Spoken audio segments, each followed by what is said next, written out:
I think I like a blend of different scenery.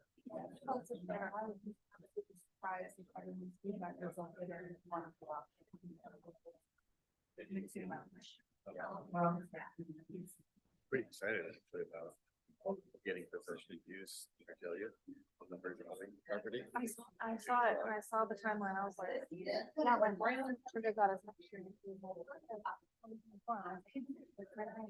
He's already asking, when can I get out of property and look for hazardous material in buildings we can put it down. Yeah, they have to, I know. I understand that I had similar contentious product. Back in the early 2000s. And we did get- Okay, is that on? I mean, it's on the screen and, all right, everyone, can you hear me? Can you hear me? All right. All right, everyone, we're gonna get started here. We're gonna have lots of time to talk about all the different ideas. We're gonna talk about options. We're gonna talk about things that we like, things that we don't like. So we're gonna have lots of time to do that. So we're gonna get started here. We're already starting to stream. As you know, we record all of our meetings. So if you weren't able to come or your neighbors weren't able to come, they can look and see what we talked about. All the information will be posted on the city's website. We have an Edgewater Park page. So we'll have these things posted soon as we can get everything organized after the meeting. And we're going to get started in 2 minutes. We'll give everybody a chance to sign in and sit down. The sign in is really important. We have created an email group for those folks that have signed in. We did send postcards out. We put, signs out at the site. So anyway, I think we'll get started in just about 1 more minute. Give everybody a chance to sit down and then we'll get started.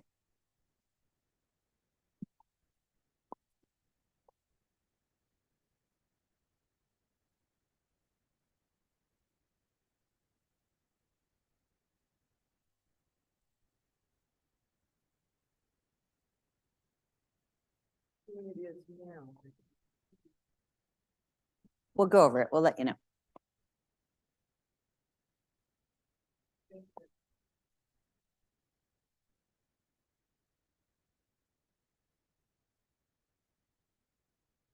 Okay, we're gonna call this meeting to order tonight. This is Parks and Rec Advisory Board sponsoring and helping facilitate Keep it. Edgewater Park. Keep it. Yeah. Edgewater Park Master Plan. Thank you for reminding me that. So I'd like to do a roll call of board members. Jason is excused tonight. Alan Billingsley is here. I think Anessa McClendon is not here. Let's see who else. Kate Reed, Janet, and Shelley. Welcome. So we're going to move right on to the master plan, and Mary's going to help facilitate. Yeah. I think I've got a microphone. Can you hear me? Yes. Good. Thank you. Well, welcome. My name's Mary Dodsworth. Many of you met me, know me from the last meetings. I'm the Parks and Rec and Community Services Director, and I'm happy to see you all here tonight to continue this conversation about Edgewater Park. I just want to let you know we have a couple council members here tonight too that are listening in.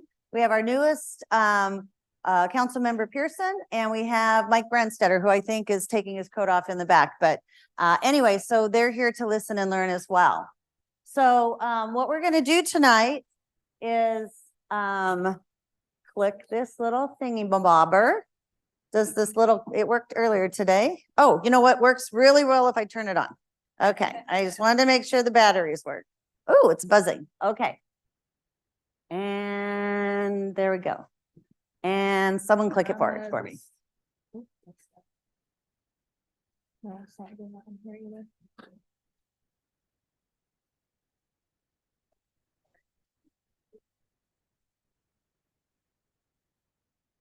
Okay, gonna share.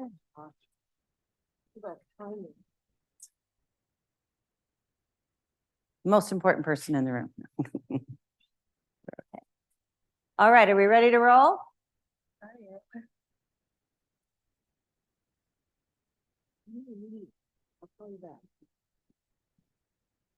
There we go. It worked. Thank you, Nikki.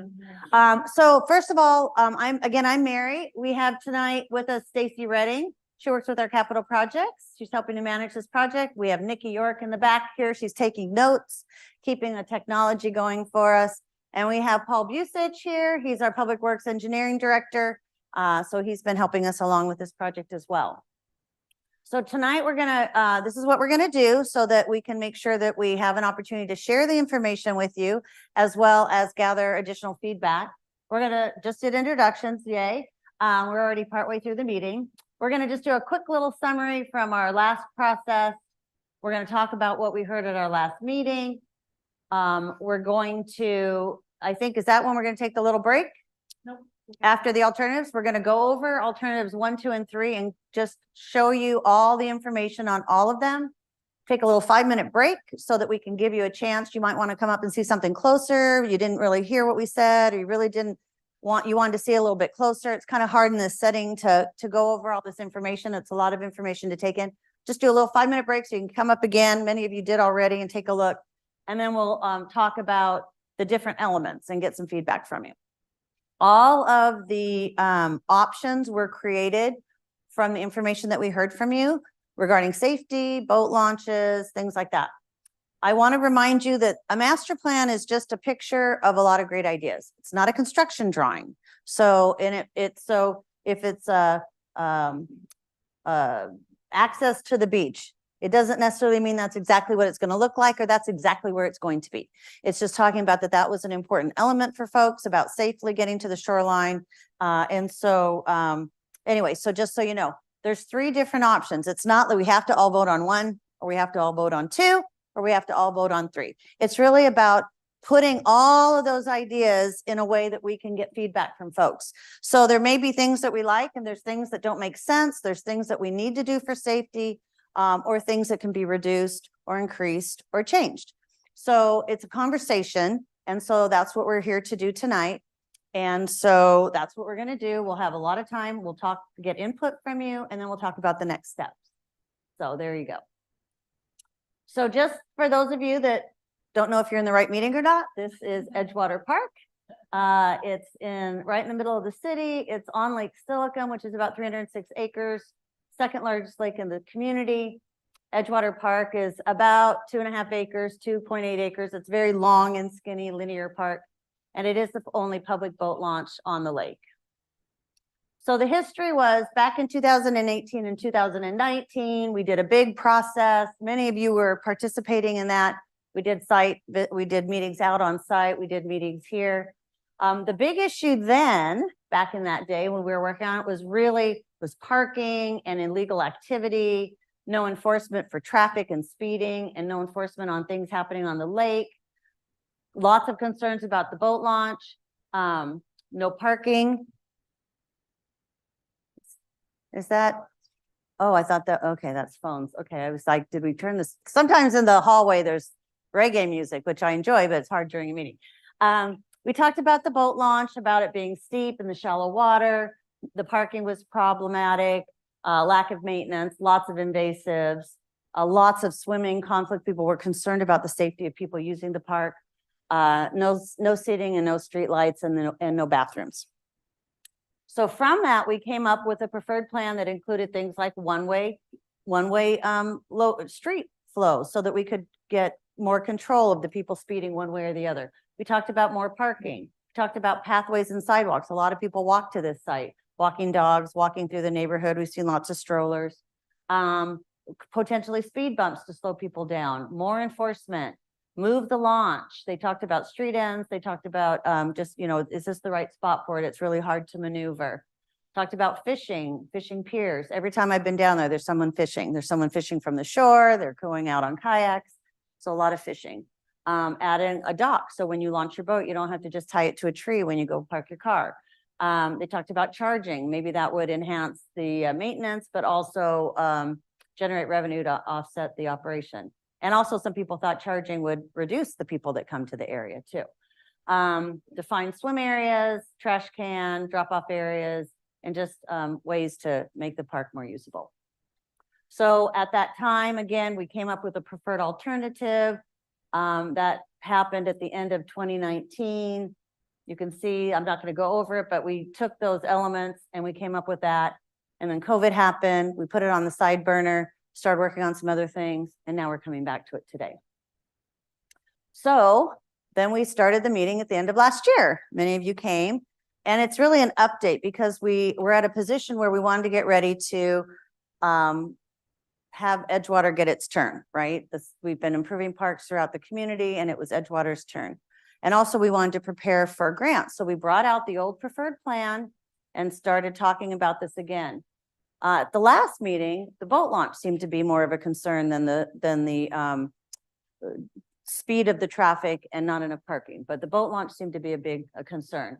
Again, concern regarding water access and swim areas, that there was no fishing, lots of invasives, not enough maintenance, traffic conflicts, no sidewalks or trails, no seating or site furnishings, no restrooms, that again, we needed a dock. None of this stuff is new information. It was a lot of the same thing that we heard. No lighting, illegal parking all over the place, no ADA access. It's hard for folks to get to certain areas.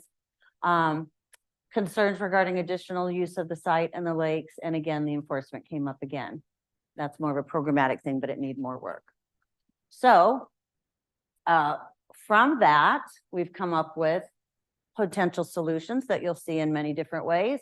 Talking about boat launch improvement or relocation. We're going to talk about one-way conversions, parallel parking, off-street parking, improved water access, site furnishings, different swim areas and different locations to see what you like, small, medium, and large, and in different spots, sidewalks along Edgewater and Foster to meet current codes and traffic safety, creating a load and unload area for folks who are launching a boat so they can get their boat ready to get in the water. Again, improved habitat and shoreline plantings, getting rid of the invasives, picnic shelter, designated fishing, public art, interpretive signs, hand carry. We found that with the traffic study, 1/3 of all the boats being launched are hand carry kayaks and canoes and things. Maybe a viewpoint to look at the water, and then again, more enforcement of the things that are happening. So, of course, when we started this project, the first thing you have to do is take a survey. What do we have? What are we working with? And that's when we discovered there are a lot of encroachments in this area. We talked about that last time. We have a copy of the survey here. You can come look at that when we do our 5-minute look. But you can see, and we'll show you on this thing, that there is a lot of encroachments all along the road and in many different areas. So we're dealing with that. Right-of-way is public property. And so although it seems like it's been one way for a long period of time, it is public property. So we have the ability to utilize that to solve some of our problems. The other thing that we did is we know that if we make improvements, anybody that's ever done anything along the water, there's always permitting and mitigation. And so we wanted to do a wetland assessment to say, what are those special areas along there that we want to protect? And we have quite a few wetlands in that area. You can see that they're pink. So those are areas that we would want to make sure we got rid of the invasives and looked at natural plant materials and habitat. And again, we don't want to put certain kinds of improvements there because they're sensitive areas. We want to protect them. And then Stacy, she's going to talk a little bit about the traffic studies that were done. Okay, so we did our first initial traffic study on Labor Day weekend. That's typically a busy weekend on the lake for launch use. During that time, there was about 40 launches at the site, and 2/3 of which were motorized, and 1/3, as Mary mentioned, were non-motorized. We did a further study to review the potential conversion of one-way southbound of Edgewater. And during that design development with our consultant support, we also reviewed one-way conversion of Edgewater or of Foster Street. That's noted in the pink arrows on the left. With those conversions, there will be obviously some impacts to folks in the immediate neighborhood, but overall, this would improve safety in the area for both cars and pedestrians, potentially reduce collisions because there's only traffic coming from one direction, as well as offer quite a bit more design flexibility because instead of accounting for two-way traffic, you're accounting for one lane, which would offer more flexibility for parking and sidewalk design. And then given that there are quite a few trees in the area along the right-of-way, that would also offer design flexibility for reduced impacts to the existing tree canopy. So that said, we had quite a bit of, taking your feedback that Mary just previewed from the two public meetings and the previous process in 2018. We have a consultant team that has supported some of these design development alternatives. And we also heard from you at the last meeting that there was concern with these improvements, where would folks park and, how many parking spots are too many or how many are not enough. So we've assessed all of these alternative uses and summarize the potential parking needs. So I'm just going to briefly summarize the thoughts behind each of these categories. Walking paths, we've accounted for 1 spot for accessible use and access to pedestrian paths or a viewpoint. A picnic area or medium shelter, we've accounted for 10 parking spots. A picnic shelter with 3 tables assumes 10 cars or 20 people using this amenity, and this need is comparable to other shelters within our park system. A fishing pier accounts for 4 spots, which is an assumed need near opening day of fishing season, and also an average need of between 3 to 5 spaces. A boat launch counts for 8 spots. This is the average number of required parking for a critical area during Labor Day weekend. And 10 total spots assumes an additional need for 2 spots for non-motorized launch area.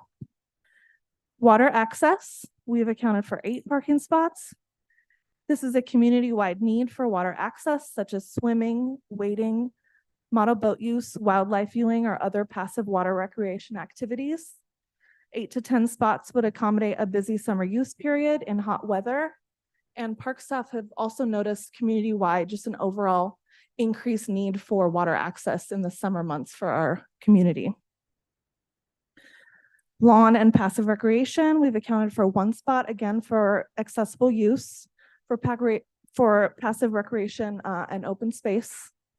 And in total, this accounts for 34 total spots. This is the potential maximum capacity. So depending on the final preferred alternative, that number could be reduced and the locations of the parking on the plan adjusted based on need and access. So pedestrian access, whether walking from the surrounding neighborhood or driving to the site to launch a kayak or walk to the beach, we need designated safe pedestrian routes and crosswalks over and along the roadway to the park. This includes sidewalks for ADA access from all parking spots on Foster or Edgewater Drive in each of the alternatives. Traffic calming measures such as public art or painted roadways or reduced speed limits could also be explored as measures to increase pedestrian safety. Pedestrian and ADA access within the park could also include natural surface or paved trails throughout the site. On all of the alternative options, the trails are depicted in the orange and could vary in some of their materials. The lower left picture on one of the alternatives the lower right picture proposes a WUNRF, which is a fancy design term for a type of roadway that encourages shared multimodal transportation and blends pedestrian vehicle use, often with alternate paving materials. These materials promote slower traffic speeds and enhance pedestrian use and experience. An example of this in our community is on Motor Avenue near the old QFC building.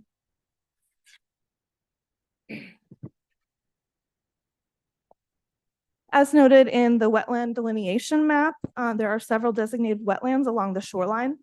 In each of the plans, those wetlands are depicted in kind of a bright lime green coloration. And these wetlands will need to be protected during site development, and any work within the buffer will need to be mitigated. Mitigation will include removing invasives, planting native plants, as well as restoring wetland species along the shoreline. Trees within the park and right-of-way have been preserved unless impacted by the right-of-way and roadway and parking alignment, which could not be avoided given current development standards. Boat launch improvements. During the last meeting, we heard from you that that was the #1 issue with this park was safe boat access and launching. We've explored design options to both improve or move the launch at the site, as well as added a secondary hand carry launch area to most plans. All options will also include the addition of a float at the motorized launch. Water access, all design options have explored multiple water access points throughout the site and have included a fishing pier and designated swim area, as well as multiple small pocket beaches or water viewpoints. All of these improvements were located outside of the designated wetlands as noted on the lime green areas. Site amenities. The design alternatives explored potential for natural shoreline enhancements that could also integrate nature play features, including rocks or logs to retain beach areas and slopes within the park. Interpretive features that might educate users about stormwater or wildlife could also be included, as well as public art in and around the lake. And lastly, the addition of site furnishings, including a small picnic shelter at the site and a viewpoint such as a small bird blind or other site furnishings were explored. We did not include a Santa can in these 3 alternatives, but for the final design alternative and based on feedback tonight, we can include that in the final preferred master plan. A Santa can was not noted on each of these alternatives, but based on previous feedback of the master plan or feedback tonight, we could include that in the final preferred design. A Santa porta can, potty, a Santa like a can. porta potty, not a permanent restroom, but a temporary. Yeah. So I think it'd be good, when we were in here today setting up, we're gonna lower the lights just because it makes it easier to see these. And then we have a little pointer thing to help us sort of identify things. And then we'll bring them back up when we're ready to do our 5-minute, review again. And then when we take the feedback. So we just thought this was an easier way for you to get a better view of the alternatives.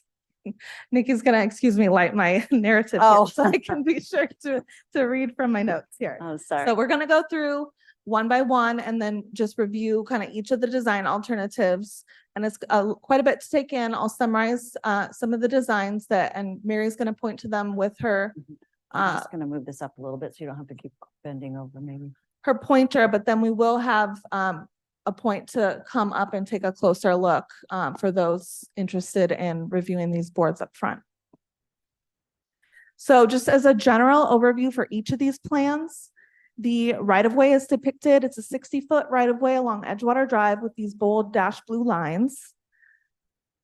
The existing roadway alignment is noted with a solid thin red line along Edgewater and Foster. And the ordinary high watermark is noted along the shoreline in a bold blue.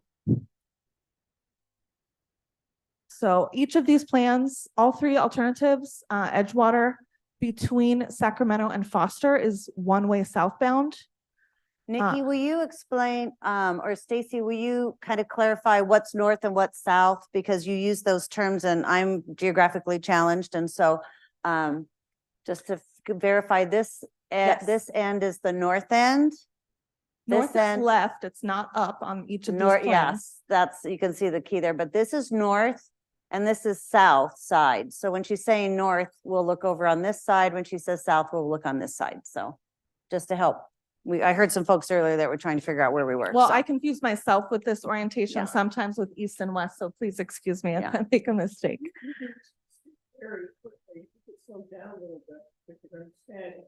Okay, I will try to speak a little more slowly and clearly. Okay, so in this, also on each plan, there's a brief development highlight on the left that summarizes the roadway conversion, the total number of parking spaces, the potential tree impacts, and the water access points. And the legend on the right, which I realize is difficult to see, is just a numerized summary of all of the improvements. So for option number 1, we've proposed one-way southbound on Edgewater Drive, south of Sacramento, as well as one-way east on Foster to Waverly. All plans include sidewalks or walkways, excuse me, that are noted in orange.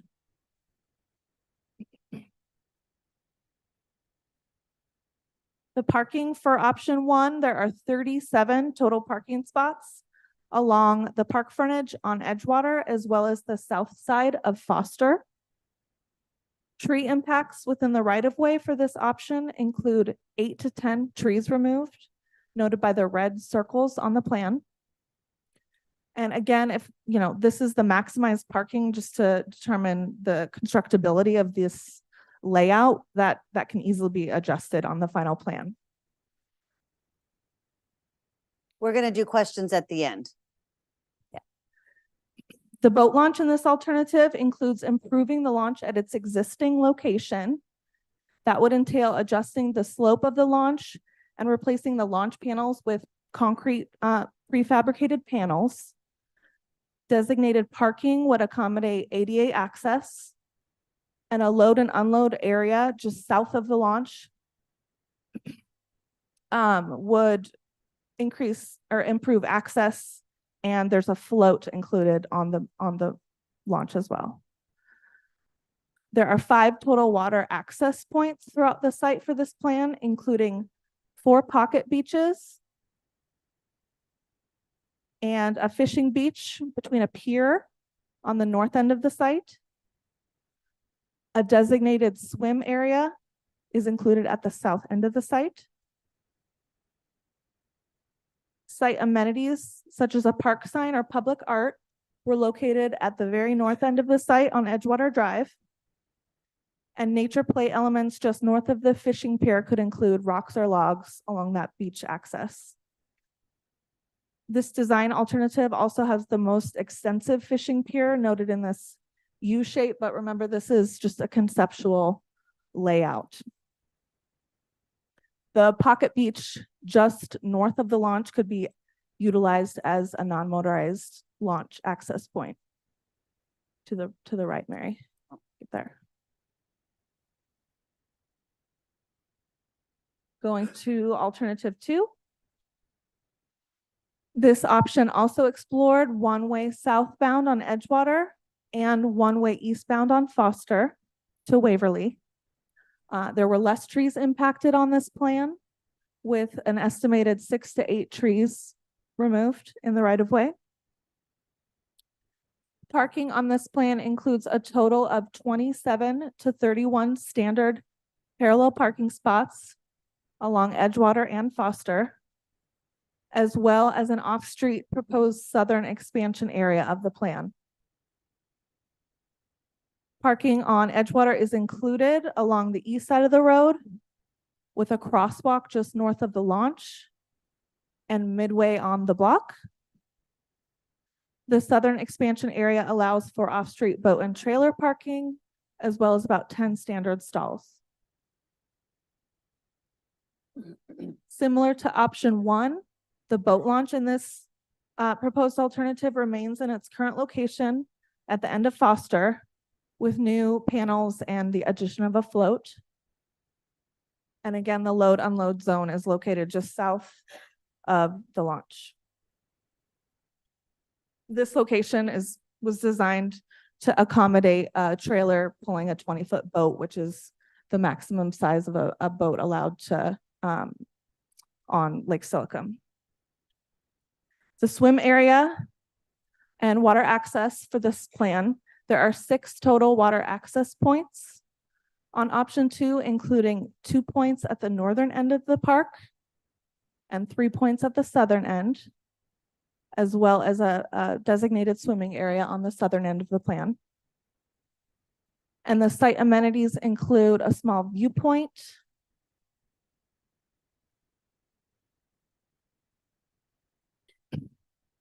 as well as a picnic area and tables on the southern expansion area. So alternative plan number 3.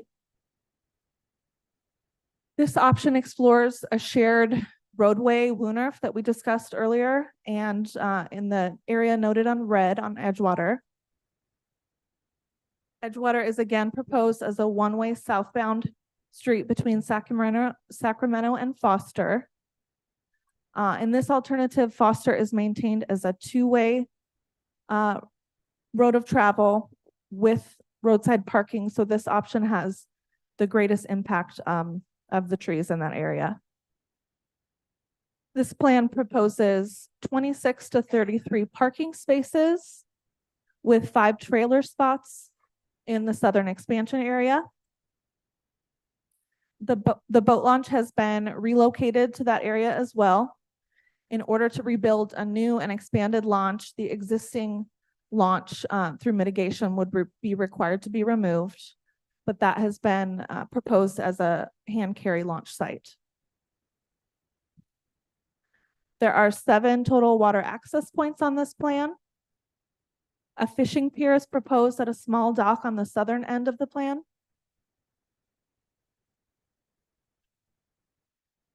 And there are 2 small beaches at the northern end, which is the smallest of the designated swimming areas. This plan includes a small to medium picnic shelter just south of Foster. The landscaped area east of Edgewater on this plan could also include interpretive stormwater elements, native landscaping, or public art, and there's a small gathering node just south of the picnic area.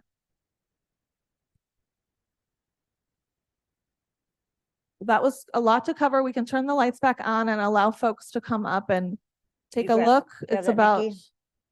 cancel the time here. This is our 5 minutes, so it's a lot to take in.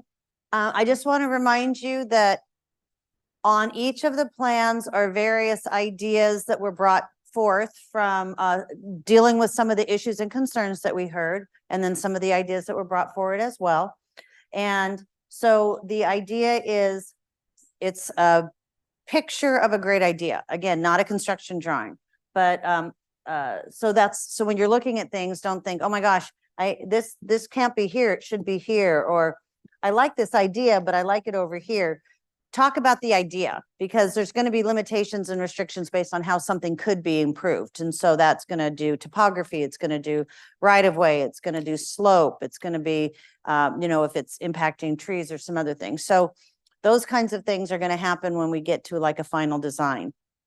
So we want to give you a chance. I know many of you came up earlier and you had a chance to look at it, but you really didn't see some of the information that we gave. So if you'd like, we're going to do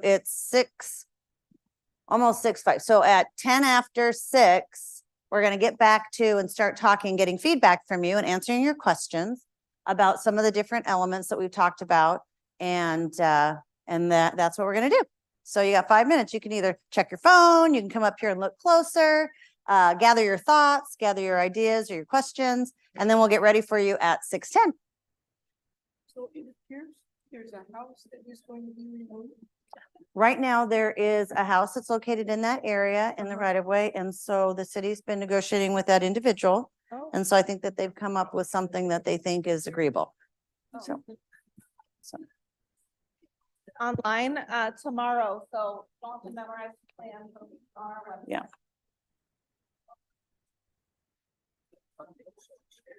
That's a good question. Can I bring that up with when we do it? That's a great idea.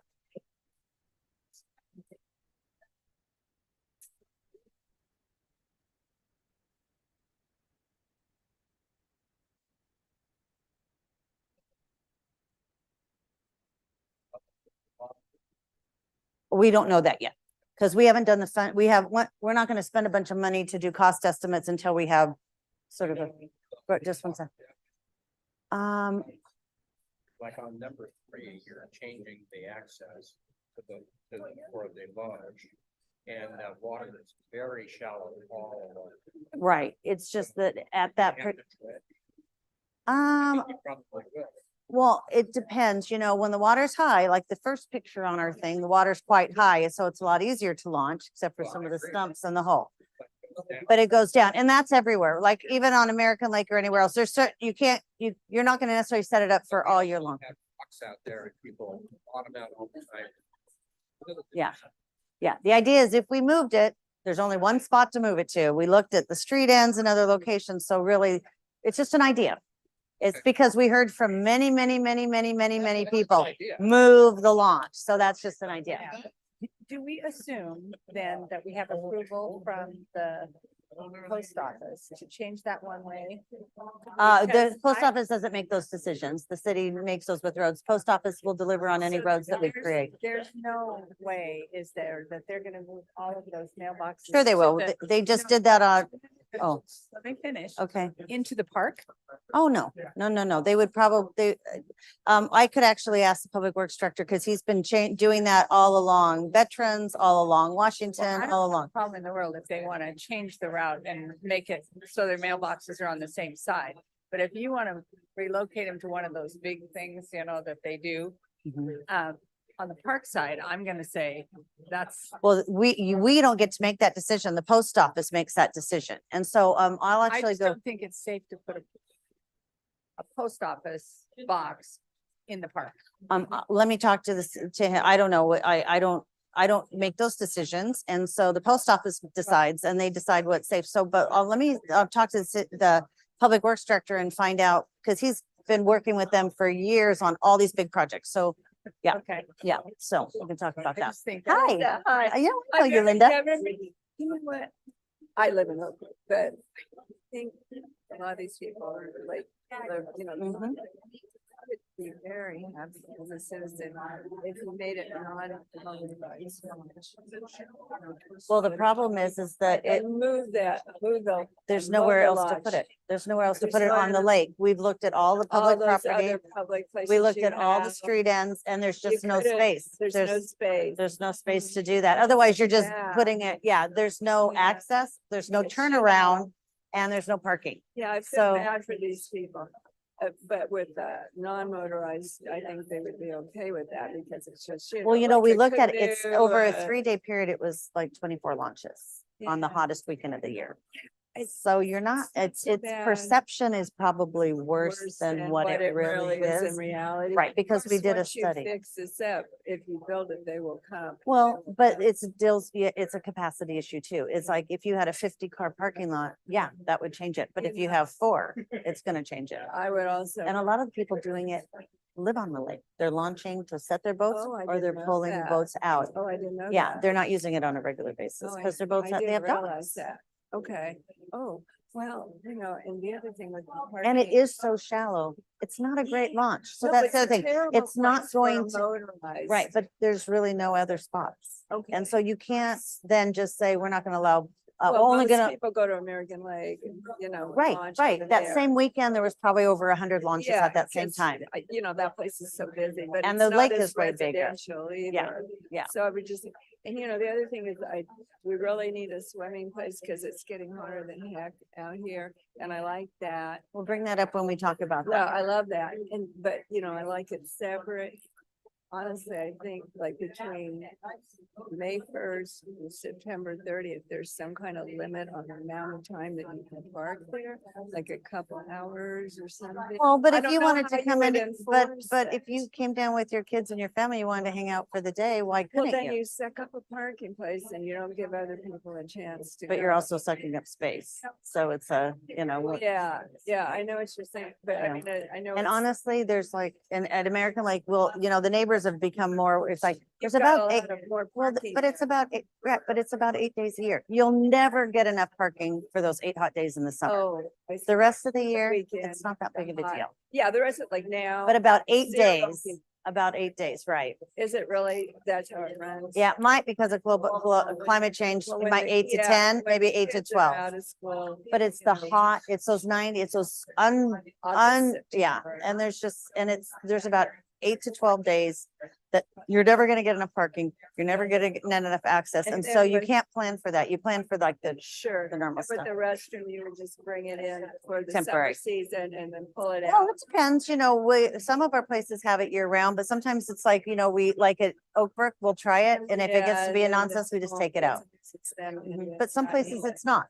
So it just depends on the eyes on it, right? It's really about the natural surveillance. I like that one. I like the fishing pier idea because the bridge, interlocking bridge is so dangerous with all the people fishing.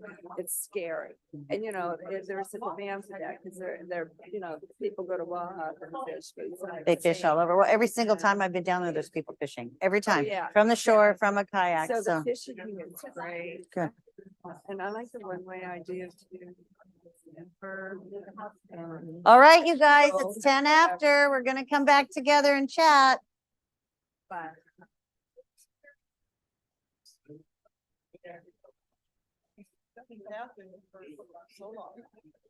All right, everyone, we're gonna finish up here.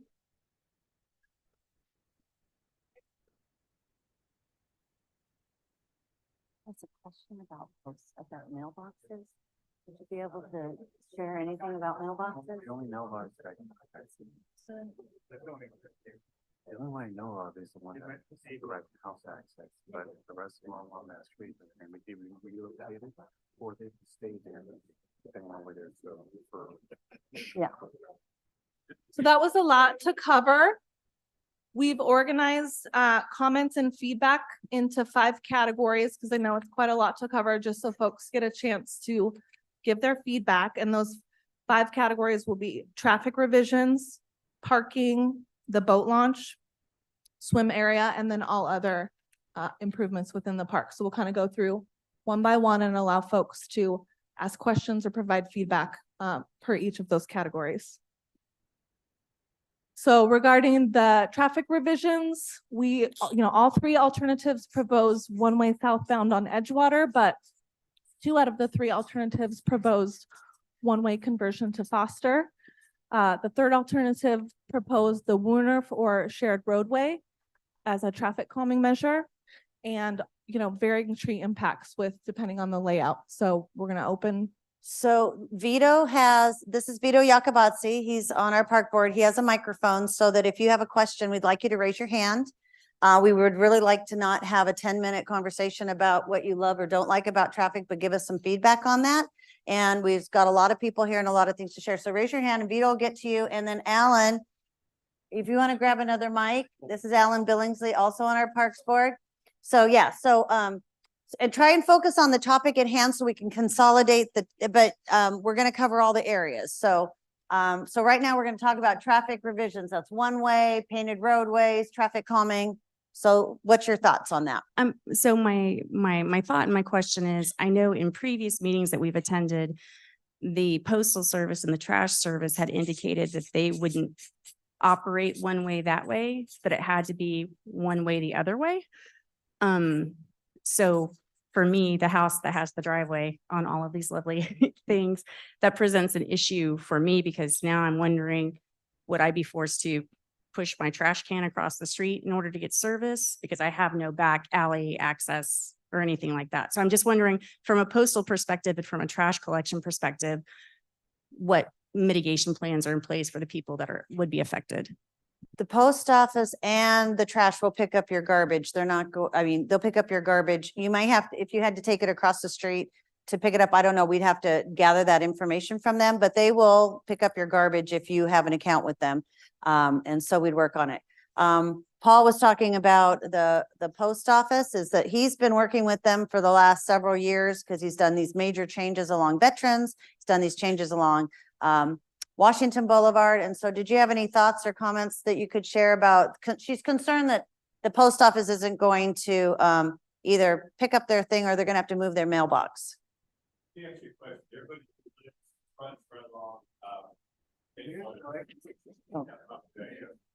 go to the podium there. You can go to the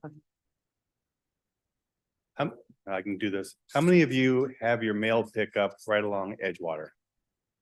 All right then. And so the postal service comes along from south to north. Right. That'll need to be something we'll work with them. Probably what we'll end up doing is putting in the cluster mailboxes. So you'll see 2 of them on the street of this length. And so there'll be 2 locations where they'll drop off the mail. So you'll walk to it a little bit further than what you might normally. No, the cluster mailboxes initial installation is usually a part of the project cost. However, once we're done, the cluster mailboxes are yours.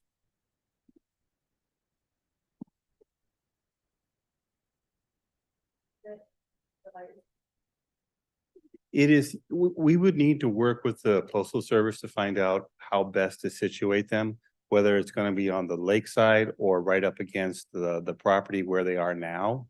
So we've worked successfully with them Sometimes they have to change their route, but usually for most of our projects that we do, we put them on both sides of the street. So this one will need to work closely with them to figure out how to make it work.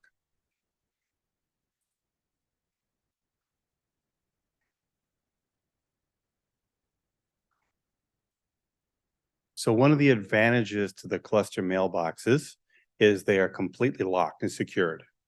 Yeah. The only problem we've had with them is errant cars plowing through them. And so we've devised design methodologies to keep the cars from doing that. Okay. I Yeah. think so. The answer is we'll get more information on that, but there's flexibility. And I never once heard from either of these organizations that they wouldn't support your service based on a one way or the other. There's one ways. Yeah. We'll have my hand up first. Okay. It's on. It's on. Well, Let this go. how many cars go north and how many cars go south? We have done a study and the majority of traffic was southbound. So I want, off the top of my head, it was 130 odd cars per trip. Pardon? I've seen people go, but not from the lake. Yes, those the traffic studies that we cited from late 2023 as well as in December collected data that supports the direction of the one-way.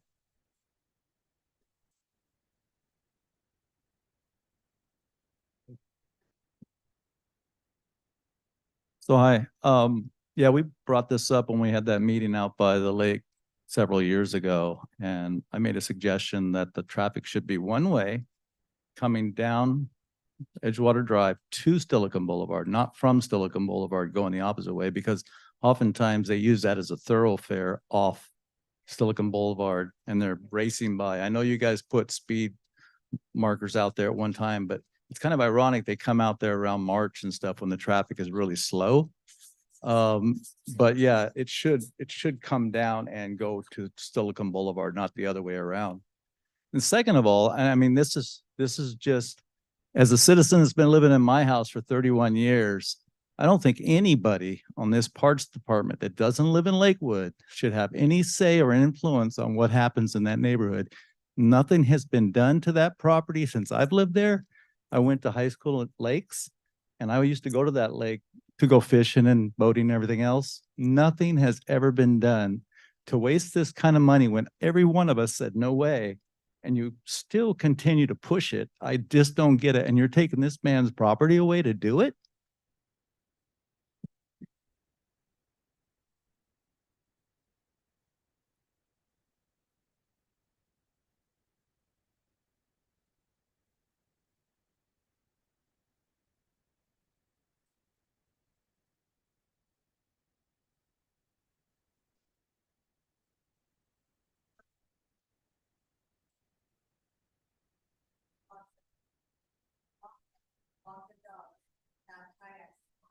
There is need for us to do this area, and I agree that 25 years ago, you didn't put a camera with that.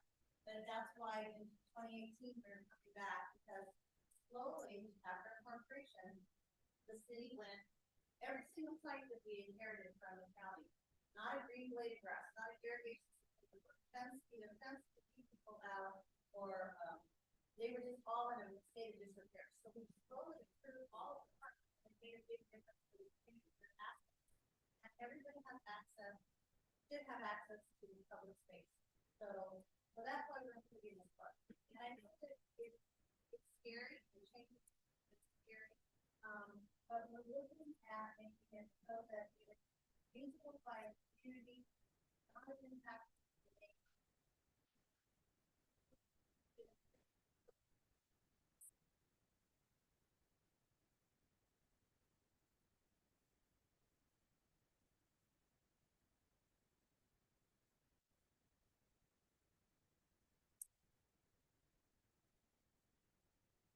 What?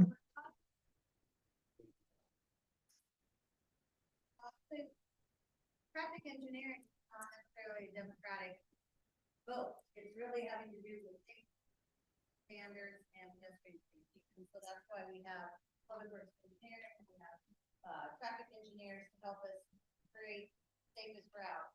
We've heard from you all at many meetings, concerns about speed, concerns about pedestrians, concerns about cars running through the area. So we're looking at ways of slowing down traffic and making the configuration. And for some folks, it may take, you know, I know, Marion, if you change the route of traffic where it may have next minute to go. And that's safer place and, needs to be really.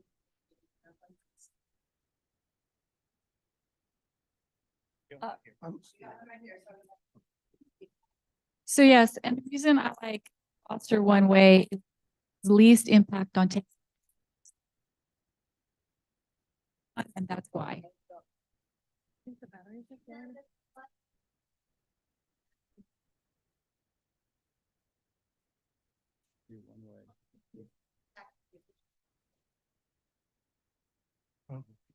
I think that I just need- one way is good. However, putting the mailboxes somewhere else, we had to make 70 911 calls since we bought our home in 16 years ago. So if you think you are going to take our home and put a parking over there, this is going to be a den of criminals. And these people are not going to have any safety. So you better go and take a look at your 911 records and then come and say, well, if this is going to serve this community. This is only an embankment that is actually also called city right-of-way. City even cannot decide that if it is call it a park or a right-of-way, basically. If you wanted to do this, I think that you had better ways to do it. You can maybe look for a property that is maybe 1 or 2 blocks away from this shoreline. So people, they can park their car there and use the space in a state for the park, and maybe even make the Sacramento area, block that area only to, accessible by pedestrian, and maybe let keep the Foster open and vacate half of the street between Foster and Sacramento. And basically you have a space that people, they can seat by vacating half of that roadway, and the other half, they can use it for boat launch. And you don't have to take our home, which we worked for all of our life to get it. And now our surveyor calls your surveyor incompetent. I'm sorry, but this is what it is. So, thank you.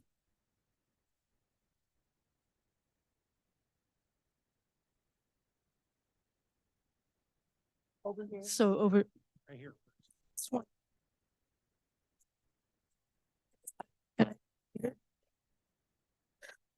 Wanted to say.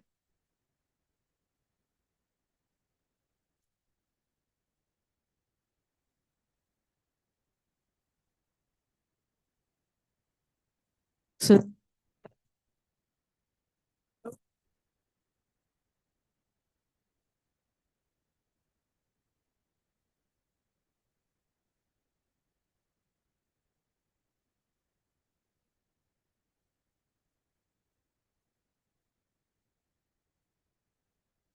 Big trees out.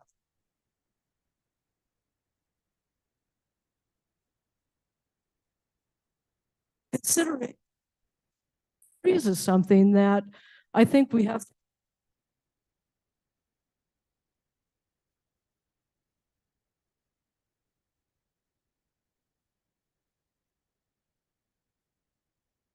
Area is already used for parking.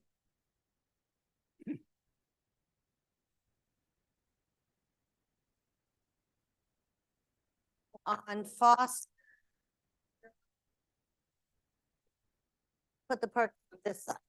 That's Yes, because you don't have to take that entire corner of 8 to 10 trees where design is you can do something to And then again, with your traffic issues, you've got all these cars parked down there. People don't park tight. And so I don't know that you're alleviating any traffic issues parking on Edgewater. I think it's going to be more congested, and especially again with the boat launch there, the stuff that gets all.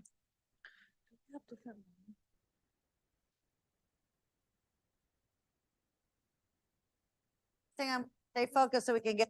In all of that density. Oh. Right, well, it is. I would like to clarify as well that the existing roadway, the paved roadway is about 2 9-foot lanes, so 18 She feet has some more wide. batteries. And any of these improvements are gonna have to meet current standards, which are 11-foot lanes. So some of the development, you know, we wish we could avoid tree impacts as well, but we have to also meet current standards for those improvements.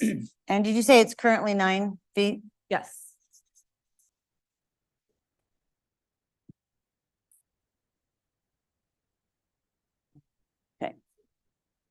So yes, sir. Yeah, I just want to know, when you did the survey for the traffic, did you survey at the launch? Or did you survey at the edge, at the?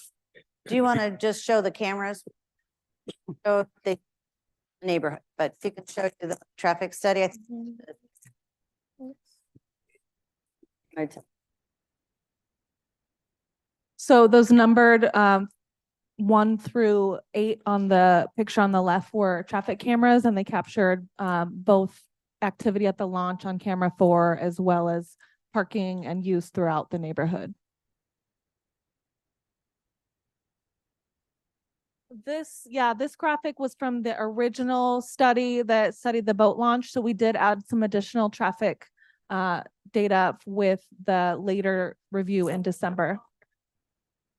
Okay, because the ones turning off of Stillicum onto Edgewater are usually doing a bypass, and that would increase the northern traffic quite a bit. If you eliminate that number from the survey, you would probably come up with a more equitable number of what's going on north and south. And if you swap the road, then it stops the bypass. That's right. They won't be coming down from Stillicum Boulevard if that one way goes the other way. We can, I did say that the traffic supported majority of southbound, but the numbers were quite close. And during the final preferred alternative and based on this feedback, we can take another look at the potential for the opposite direction. That's why they closed Stillicum to the turn, to stop the amount of traffic coming southbound from Stillicum over that shortcut. Thanks. I already have. Is there a big reason for that? We did review that with our Public Works Engineering Department, and there are greater impacts to that conversion as well. So we kept the focus between Sacramento and Foster. Correct. So on all three of these alternatives, it's two-way, maintain two-way traffic south of Foster, if that's your question.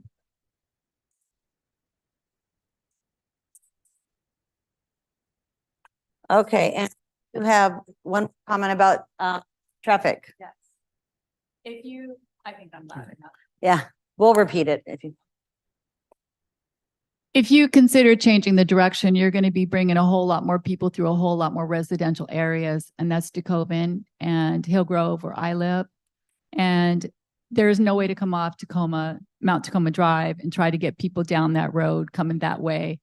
That's just not even feasible. Okay. Anything else regarding just the one-way traffic? We're going to hit all these different topics. You good? Okay. So let's go to what's the next one? Stacy, I'm sorry, I made you go backwards. Right. Is it, oh, good parking. I had Mary- it on top. And I'm going to get to the funding source too. This gentleman asked about funding, so we won't forget about that. Also, Mary, I think the glitch between that microphone and the audience is that your mic is on. So between comments, if you turn that off, maybe we can hear. Better? It's okay. I was gonna start Okay, singing. so feedback on parking, I did hear some comments about, there's too much parking, maximize parking. Again, these plans just explored, where would the parking be located along these roadway alignments to maximize parking for the site. So there is parking both all the way along Edgewater Drive on the park frontage as well as up Foster and within the proposed southern expansion area. So some parking for accessible reasons will be required and, to support the boat launch, but otherwise we welcome feedback on these alternative designs for the parking.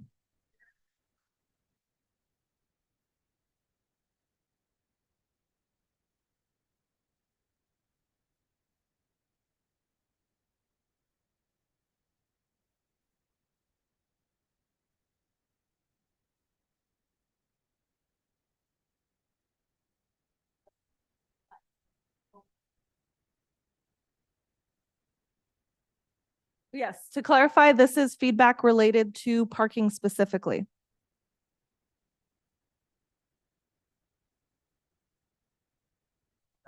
I think that's because hers on there, both wires. Oh, they're great. Okay. Oh, good. It's working. Okay. So I haven't heard any mention of how they're going to are they going to lock down the parking in the evenings when?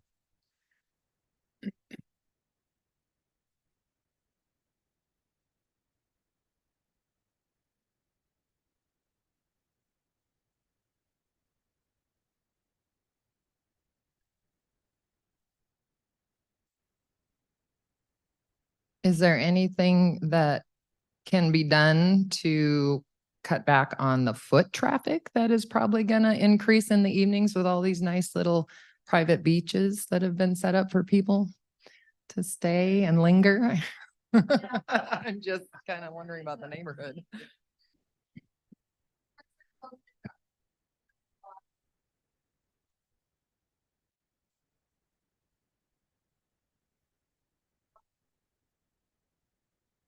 There's no lighting proposed on any of these plans because again, the park is closed at dusk.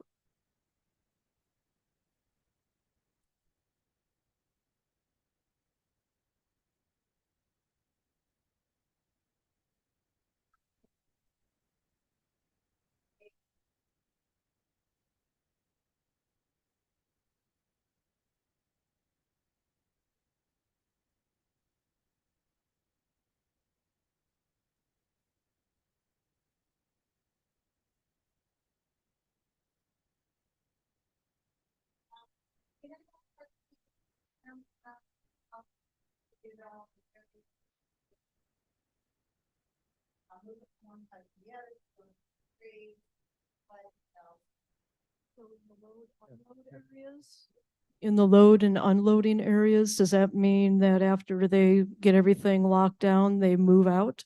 Or are they able to park there for the rest of the day? The load Okay. unload would likely be just a striped designated temporary 5-minute load unload zone. Okay, It's not a okay. permanent parking. Okay, thank you.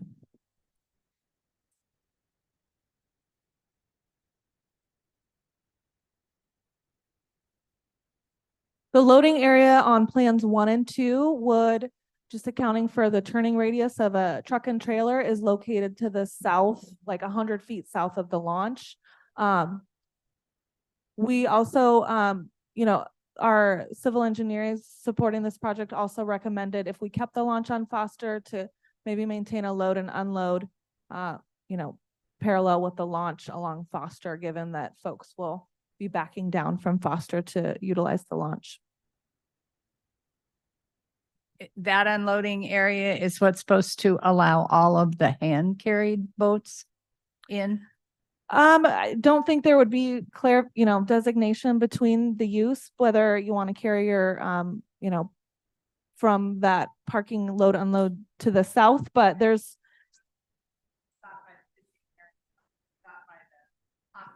Called a pocket area.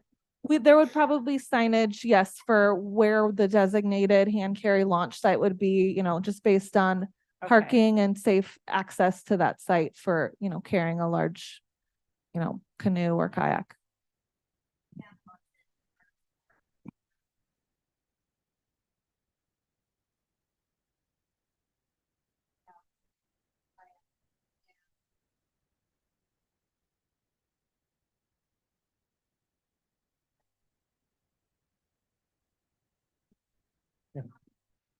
Down there, I like the parking down there in number 3 because it makes total sense to have the trucks and the trailers with the boats all in the same place instead of dragging all their equipment all the way down the street to wherever they find parking. Also, the fishermen in the morning, they usually come in and they put their boats up there and then that's the end of the parking right now. So they wouldn't be taking up all that parking. They would be parking. That's why I prefer 3.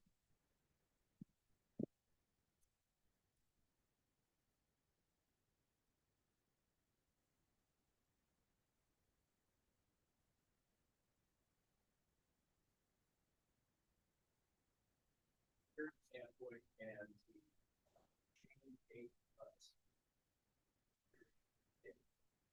you can only secure it when you have parking lot. But you can't secure the parking along the edge of the street. Right. Well, so that's plan number 1. I'm merely commenting about plan number 1. Prohibits the security aspect of it. Yes, there'd be, no way. Yeah. And the town of Stillicum ran into that security problem with their parking lot down at the beach. And that's why they put in the gates and the fences, et cetera. Yeah, and they've always had like the chain and the rope there and, it's still good, but again, we have, when you're parking in the right of way throughout the whole community, it's the community's place to park, whether it's in front of your house. Yeah, especially when you build the more parking there. Established areas and then you don't get people parking in front of your mailbox in front of your driveway, like we have in other areas. I'm not arguing with you. I'm just commenting about this.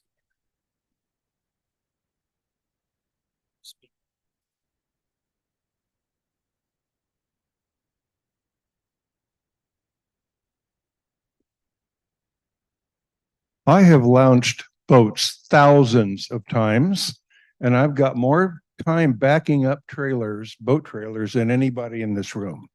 I don't think I could possibly park a trailer, even with my skills, in either of those 2 right side drawings.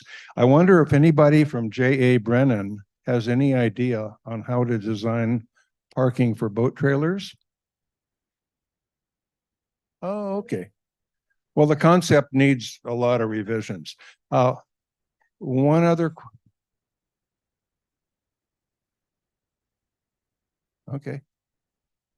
Well, what they got there won't work. Great. Great. Sure. Okay, so my question on the trailer parking, on each of these, it designates the total, the standard, the trailer, the unload, load. So when the 4 trailer spots are taken, does that mean that there will be some sort of monitoring of trailers taking up the standard spaces? Or does that just mean people need to move along and go find another lake for the day? Space for 2 cars, and there's space for 2 cars, you can pull in your truck and your trailer. There's not, it's parking, so. But what you would do is typically if you had a parking area, like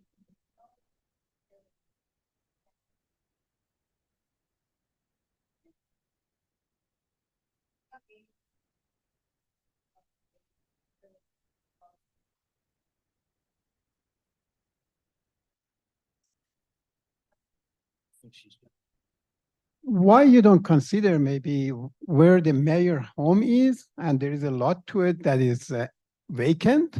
Maybe they could use his home and that vacant lot and open another place that they could have access to the lake and reduce the traffic over here. That would be one way to do it. And I think that mayor is serving the city. Maybe he could give up his home, like want to take ours and do that. Thank you.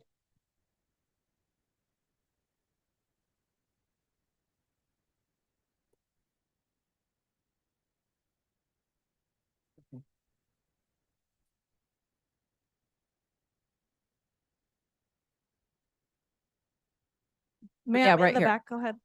Well, now that you're making this really nice and you're going to, want to bring the community in, I I mean, just as it is now, you get boats and trucks and everything just backed up. You're going to bring more vehicles, more people wanting to launch. Have you forecasted what kind of traffic you're going to bring in with this? Because I can see this becoming a huge issue along the one-way street. And, I mean, it's going to stop traffic.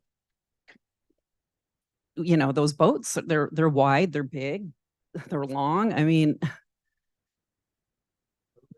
Busy.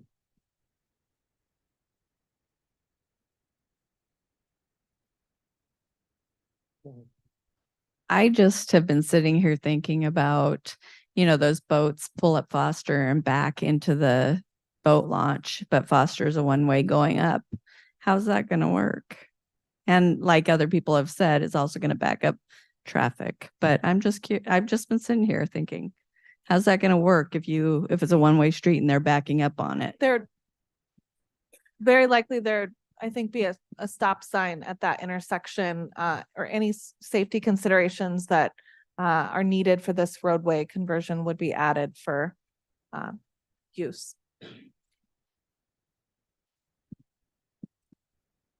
Standing up helps.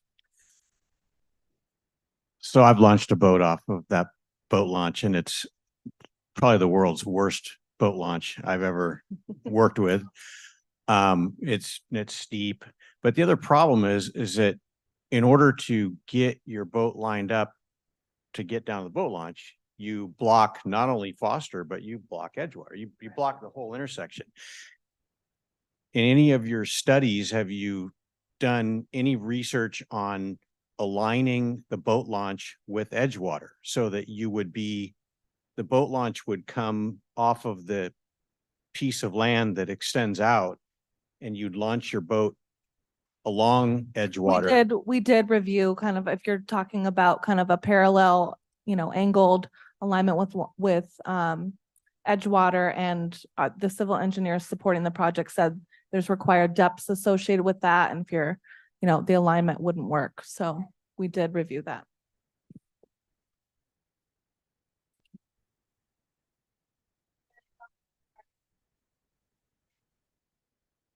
So the launch is the next category.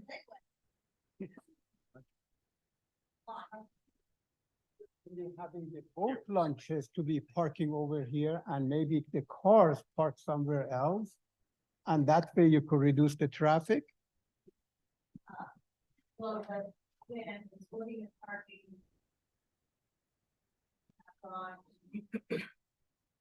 And then. There's a hand up. We're talking launch right now. Yes, I see, and I don't see very well, but I think I see a yellow walkway going up to these walks on the right. To the launch on the end. On the far south end. Okay, but how are you going to get a boat there? Do you not have a driveway there? So this is still conceptual. Work out the logistics of turning radiuses with this alignment. Pull in here, pull up and back down, or pull out and park and install here. So it would go one way into here and one way exit on the south. Okay, and then what's on the end sticking out? A little fishing pier. So we're going to launch across fishing line?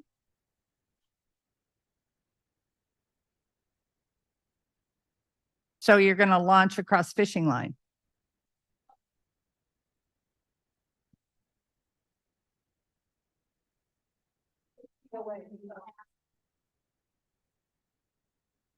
No, but they'll be driving through it on their way out. So next slide, get back on the.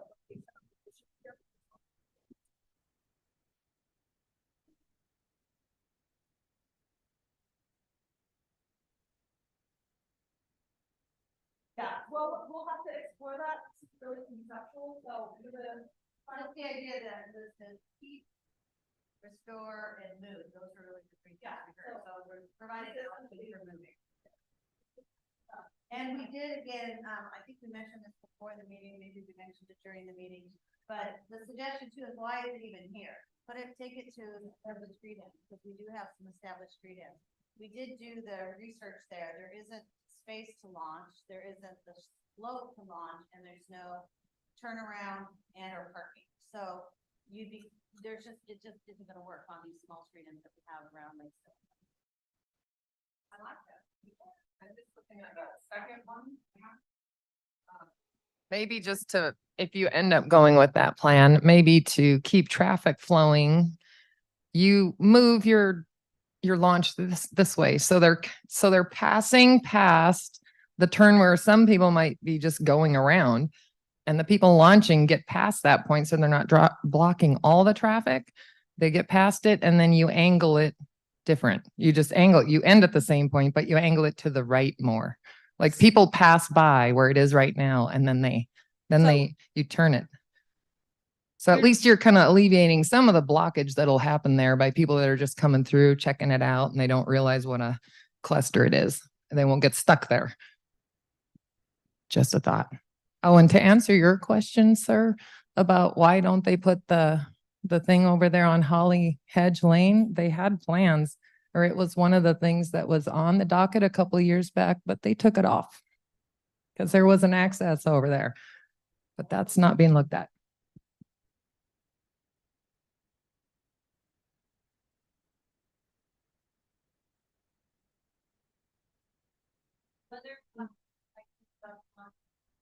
And so for all the things that you said, I've been down there when they've tried to launch boats right there, and it's a mess. And if you're going to add more traffic and more cars, it doesn't make any sense to leave the boat launch where it's at, to me, because it's just going to get even worse for people that's walking now and also people that are driving now, even if it's one way. So moving it down to that end makes the most sense for the reason we talked about earlier. The boats are with the boats and the trailers and all the stuff that come with boats and people. I respect what she said over there about people fishing and trying to walk past the guys launching. That might be a concern, but you know what? Honestly, people are smart. I think they can figure that out. But the times that we need to make sure that it is smart. Wow, you guys are old. Think about the young, smart people, okay? I am. They weren't.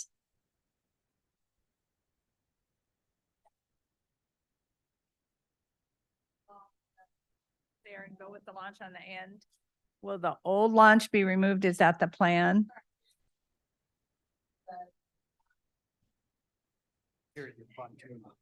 Okay, okay.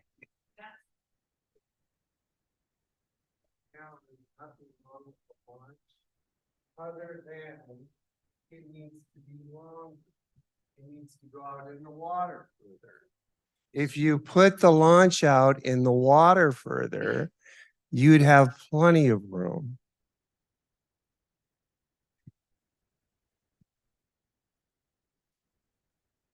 Yes, sir. Okay. Yeah, I've been launching boats and swimming down there since the 50s, and I like a lot of what I see here. I particularly like the option number 3 down there where you move the boat launch down there. I think that's really brilliant. Yeah, I hope it can happen. I don't know how deep if the water's deep enough. I assume you've probably taken a look at that. And then the other thing I was kind of wondering about is there any thought given to removing stumps? I always hated those things. At least remove some of the stumps where the boat launch is.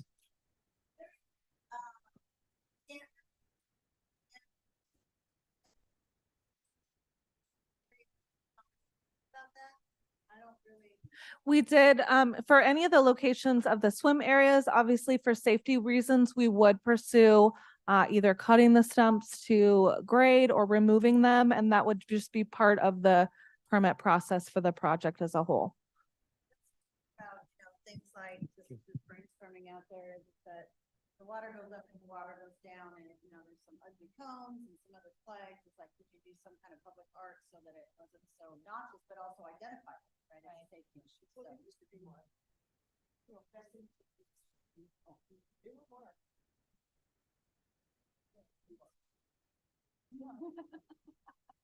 They used to be marked.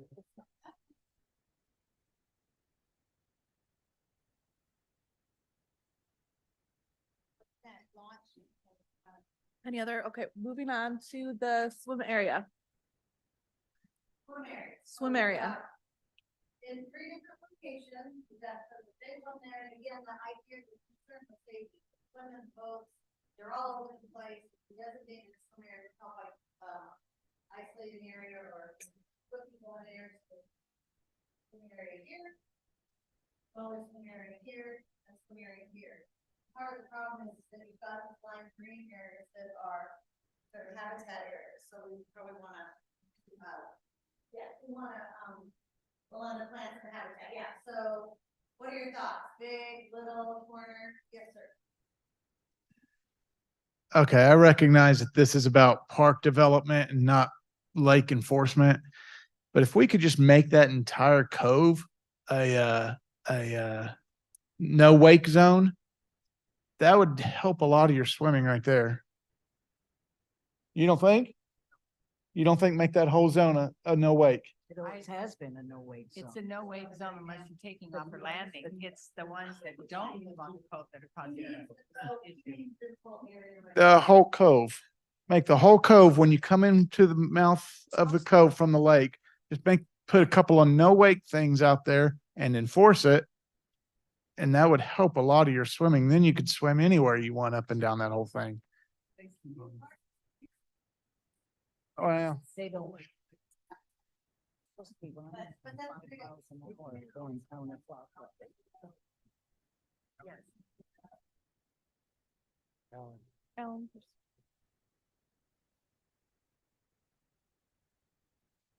Your option 2 and 1. I'd like to have you go down there at a few sporadic days and look at the water. I would call that the biggest cesspool area of the lake. The water comes through the cut into that little lagoon.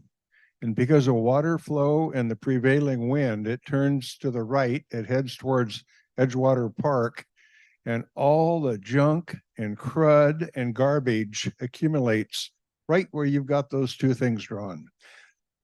So, yeah, well, all the garbage blows in there. So, yeah, it'd be a chore to keep it clean, but maybe you could. So you're saying number 3 is the least? The 3, I think, is the least. Yeah. Yeah.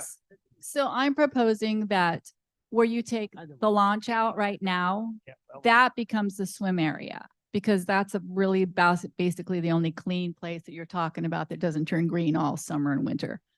So rather than have that be the place where they launch the boats without a motor, I think that should be where the swim area is. And I think that's the biggest area anyway. And it also used to have a swing there. Everybody used to swim there. So yeah, that's my proposal. Actually, in that area, there is water runoff from the street, which has been there for, I don't know, maybe 100 years or more. So it should be polluted already. Also, as Greg mentioned it, the water is stagnant over there. And algae also grows over there. If you want to have your kids over there, well, that's what I wouldn't advise it. I think that you are really exposing innocent kids to danger. And also, it is not really that deep that you are talking about boat launch. There are stumps there, and really, I do know that you want to take our home, but really, this is not a good plan anyway. Thank you. I've got a comment to make. So, have you guys considered putting a bulkhead through the entire length of that and dredging the lake? Because it's a man-made lake, and it's really shallow around the boat launch and everything. And maybe taking some of that reclaimed rock and soil and everything that's in that shallow area and actually building it up, building it out, creating a more useful boat launch, maybe some greeneries and things like that without stripping people's properties and everything like that, but use what's already there and create a little bit more shoreline. There is nothing there next to the street. It's just a small strip of land. And create some land, dig that, dredge that lake out. It needs to be dredged anyways. It's a mess down there. Part of the current permit review was reviewing the current codes and standards from multiple state regulatory agencies. And I believe the cap is 25 cubic yards of sediment removal for a pier or a dock or a boat launch improvement. So the state really limits some of those scopes.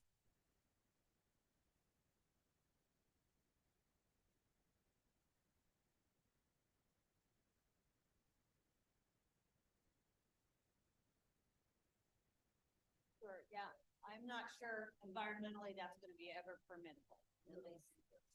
Darn it, I can tell you.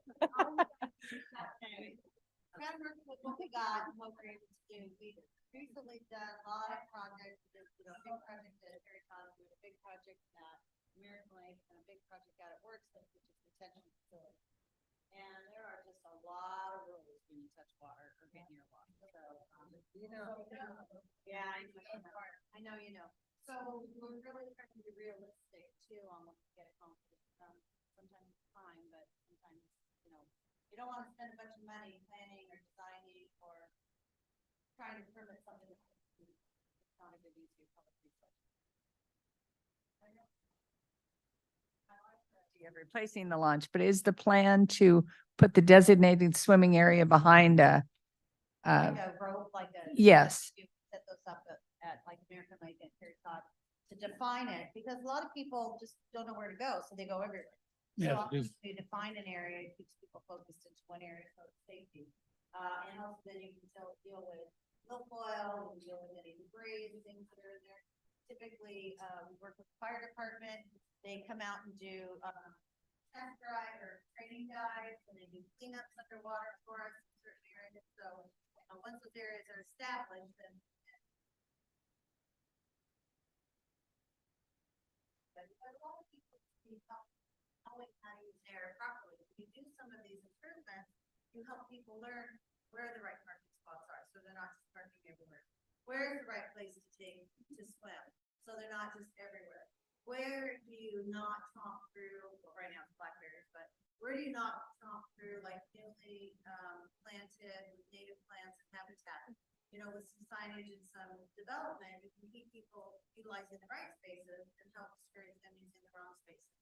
That's part of why, not just leaving something the way that it is, then you're just gonna get what you have now. So part of being that's part of areas of shoreline. Beaches. Create an area that people just have a bunch.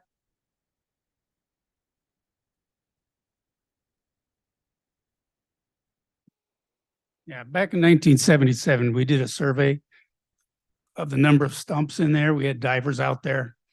There are 54 stumps along that shoreline. 54. Anywhere from 4 feet across to 6 inches.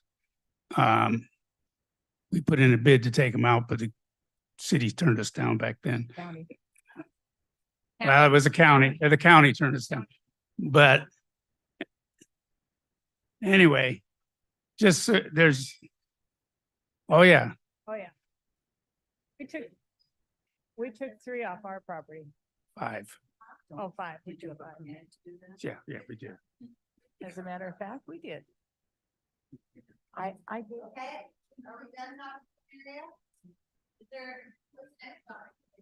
So this is the last feedback. So the fishing pier or public art or a viewpoint, water access points, anything we didn't cover with all of the other categories, now would be the time to speak up.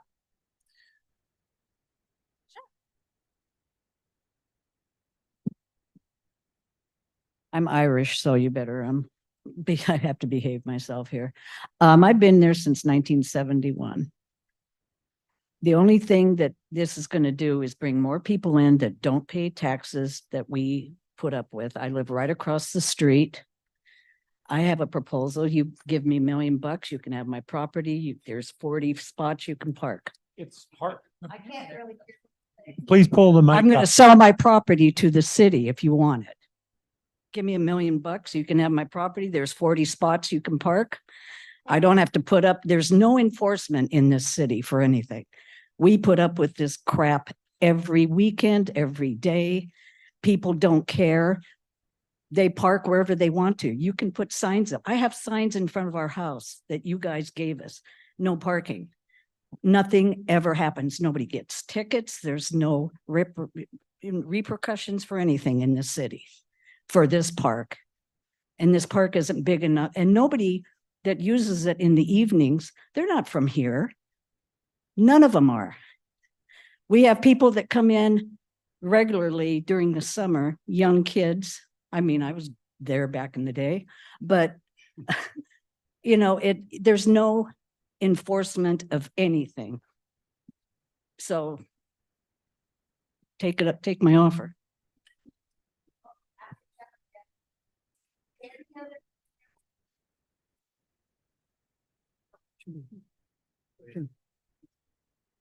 Actually, that the parking that. Oh, I'm sorry. The parking that you are talking about really is not going to work over here. I have seen them. They come there, they stop, and they block. Even people who want to pass, they would not be able to. I have seen them that and the kids they are over there, and they could could be accident. If I had people coming from Olympia over there going over those sewer station equipment, looking into our home. So I don't know. This is really a local park, and you need to keep it a local park for only people who live here. Then invite somebody from outside and then make the place more insecure. They really don't care. When they come, they also trash the place. Nobody comes and cleans it, and that's also is a concern among other things. Maybe honestly, you should look at having a parking maybe a block or 2 blocks away for the cars, and then lock them up in the evening. So like they do in Puyallup, they basically close the park, and they can do that. If there is no place to park, then they are not going to come at night. I had to make so many 911 calls in the middle of the night because I leave early to go to work. And I say, oh, who is there in the dark? I don't know even who they are, what they are there for. But I know that they have breached our fences. They have vandalized our security cameras more than once. They have stolen not 1, not 2, but 3 of our boats. And one of them is actually at Greg's home still. He found it on the water. Yeah, he found it on the water because they abandoned it there. And you want to make this, you think you are going to make this any better? I'm sorry for you.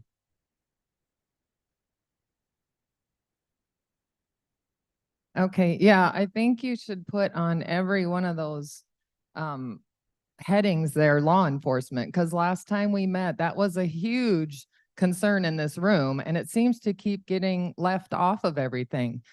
I don't know that there's not a whole lot you say you can do, but that should be documented that we are very concerned about the increased crime this is going to bring. Okay.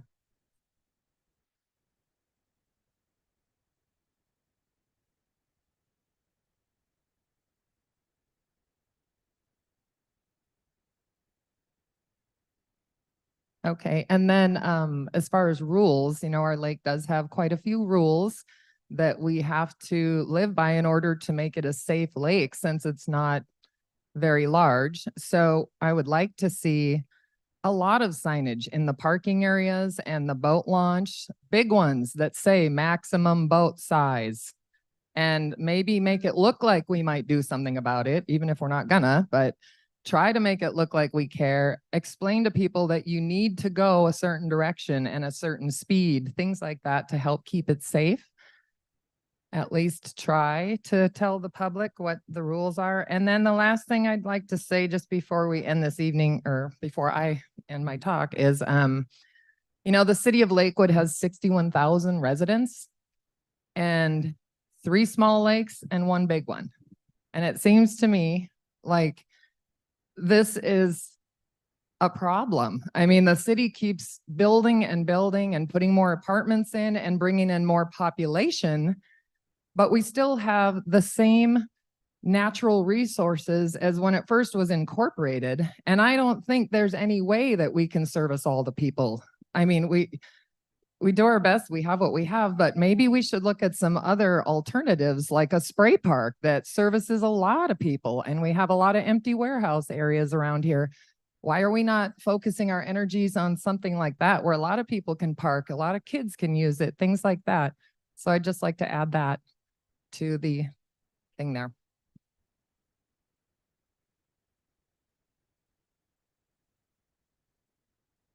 That's good. That's good to hear.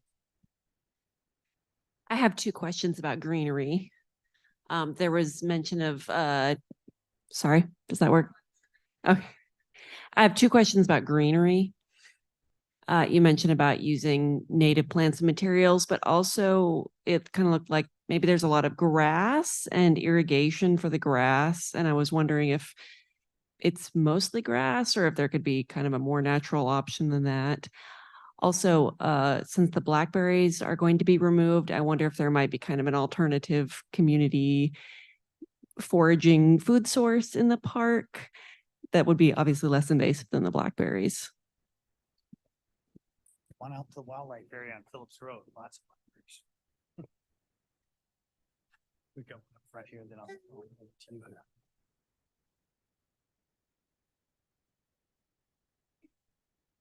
According to the Lakewood Municipal Code, the city is required to post at all boat launches the rules for those lakes. Required.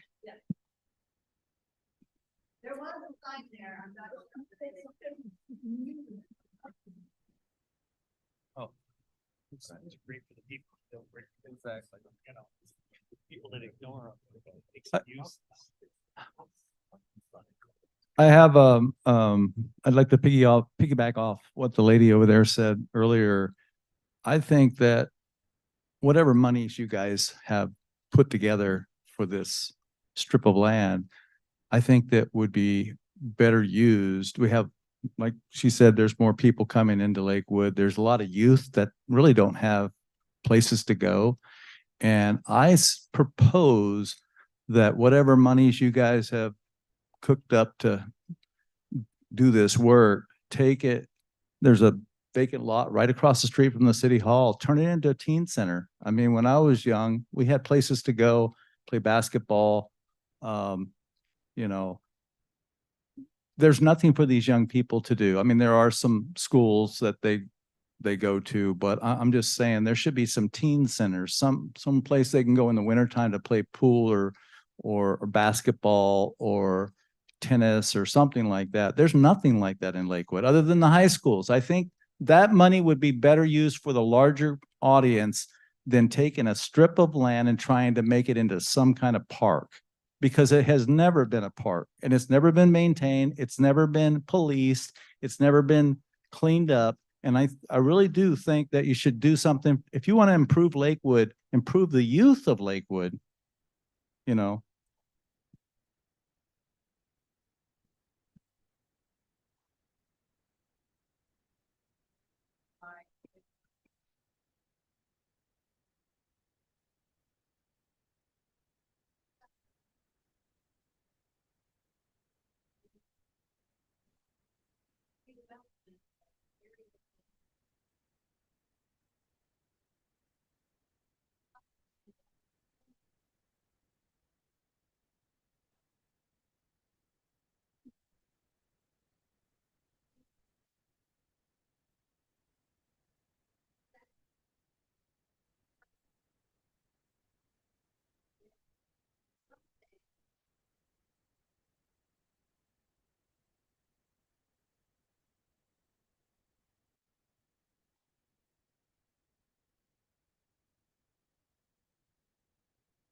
Yeah, so as detailed as these plans are, it's concerning to me that there's nothing about restrooms or this, you're saying optional Santa cans.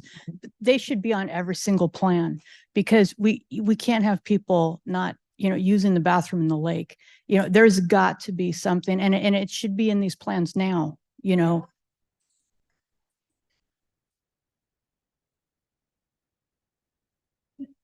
That's been a question, the idea, wouldn't be from the restaurant, but there is the idea of locating a Santa can, probably near parking or boat launch area in the future. I'm fine with that. It's It not- just seems funny that you've spent this much time planning and there's nothing about restrooms. I mean, I hear her, I hear what she's saying, but I'm just surprised, that's not incorporated here. Because it's very, very important that there's restrooms. And so I just want to say that. And my other comment is, as far as a fishing pier, it should not be anywhere near the boat launch. Because, boats have to turn around. We already have a problem with the bridge and fishing lines and motors. The fishing pier cannot be by the boat launch.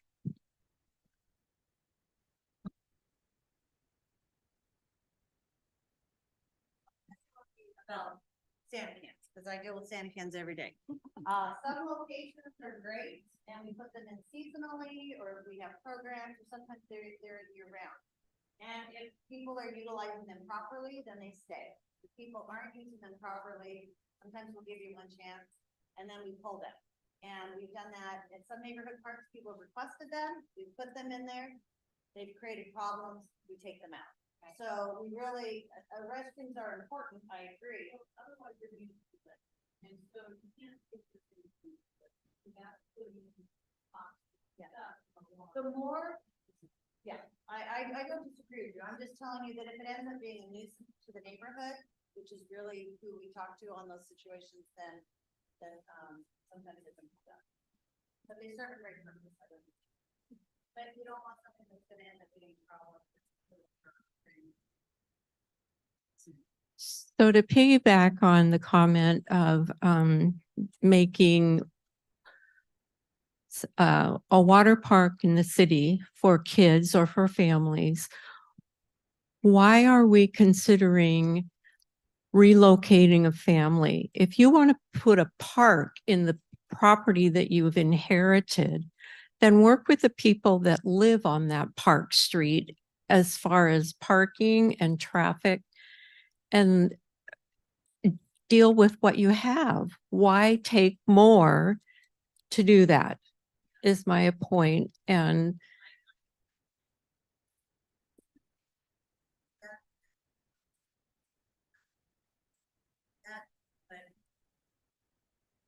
There are many, many. Why is not? That's why you're not here. We've got a right, public property. We've got parkland, public property. So we're not gonna get into a big debate about that time, but I'm letting you know, if somebody wanted to purchase that property, so that, because it's public property, that they didn't buy it in the first place. If you found out that half of your backyard was on this property, I don't think you would just say, I like you. You would have to work through that and figure out how to do that. That's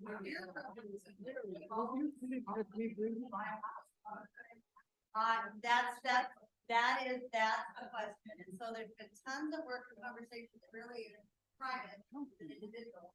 I'm not gonna really get into that. I'll let you know. We don't have enough room here for a lot of this. Not what they're talking about for years. So we're gonna go back to process. But the idea is that when you start to take that, oops, holy cow. It's like if I found out, just like found out, oh, here's the right of way here. But don't close it, doesn't really close it down. Right? So I'm sorry about that. Sorry. Wait. sorry. Listen to me for a second. This is ridiculous. I want to tell you something right now.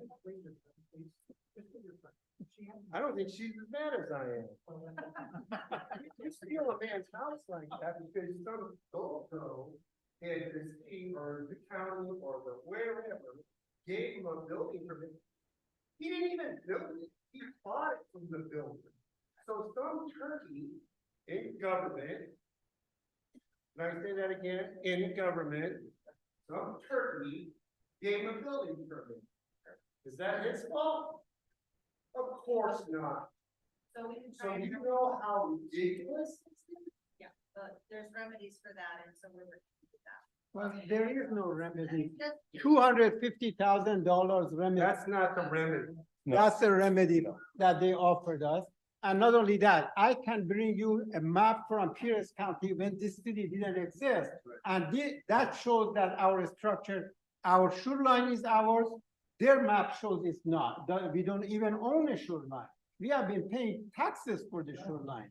We have not added even. That screwed it up instead of this. I don't get it. Well, okay, we started with the bathrooms, which, okay, so, yeah, really.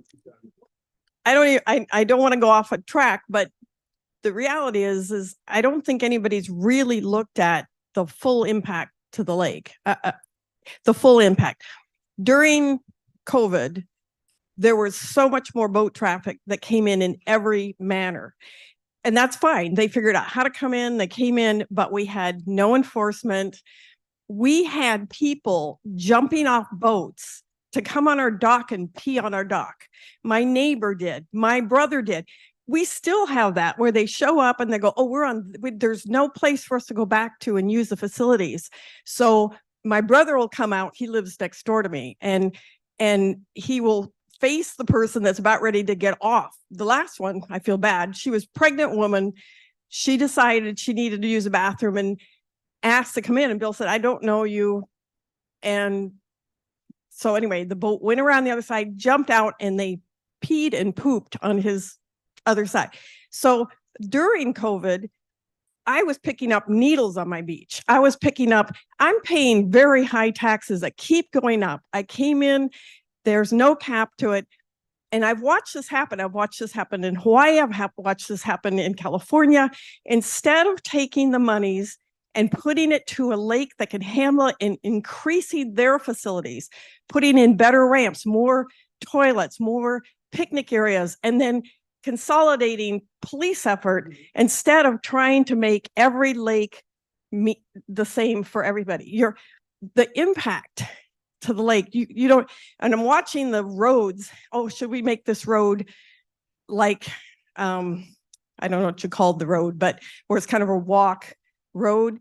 Oh my gosh, they did that to my brother's area. He was living in California. He was on the water, and they changed it first one way. Then the residents couldn't get in and out when they needed to. Then they didn't put in the bathrooms.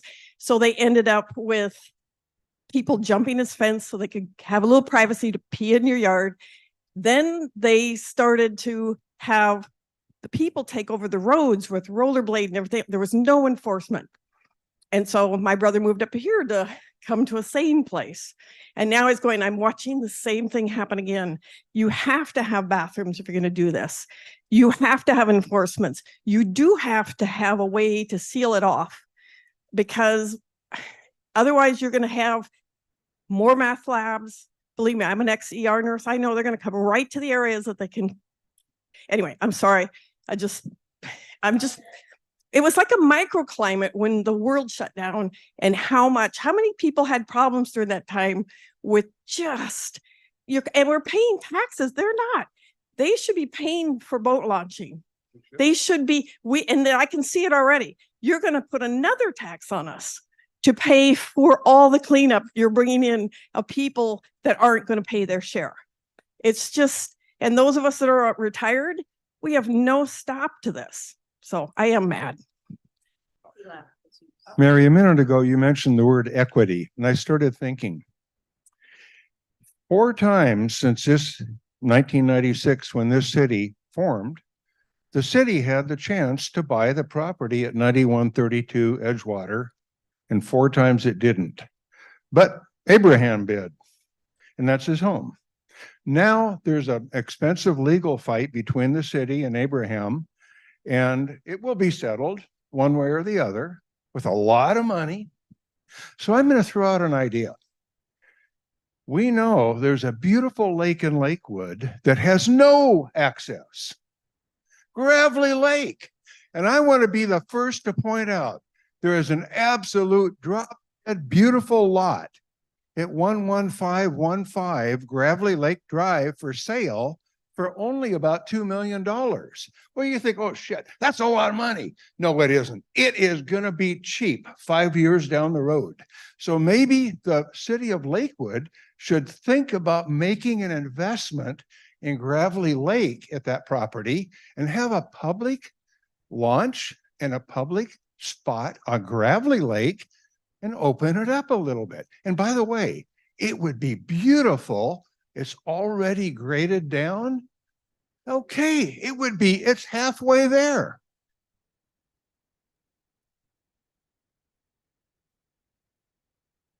It dropped off. So you could buy it. What the heck? My idea. I want credit for it. That's been.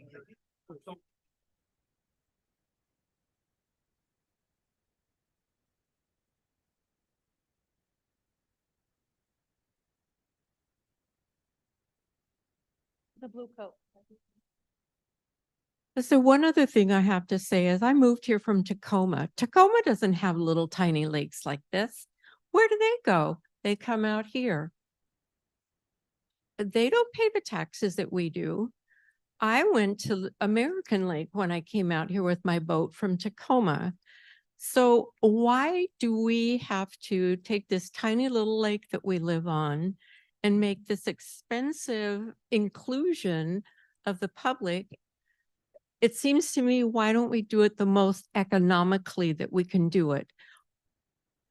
Public art, viewpoints, fishing pier. Why can't they fish off the shoreline like other people do? There's no guideline for fishing off the bridge. People fish off both sides of the bridge. That's not safe, but nothing is done about it. There's signs up that say, no jumping off the bridge, $1,000 fine for it. They jump off that dumb bridge all the time. And they start on the sidewalk side and run across the bridge bed and jump off the other side. I watch it every day during the summer. We are not going to have enforcement in this little park when we don't have enforcement anywhere on the lake right now. We have jet ski people coming in off the public, and they run their jet skis and jump boat wakes. Do you know how dangerous that is? They get so close. Nothing has happened yet, thank the Lord. But I'm telling you, I don't know why we're bending over backward on this lake when they have American Lake.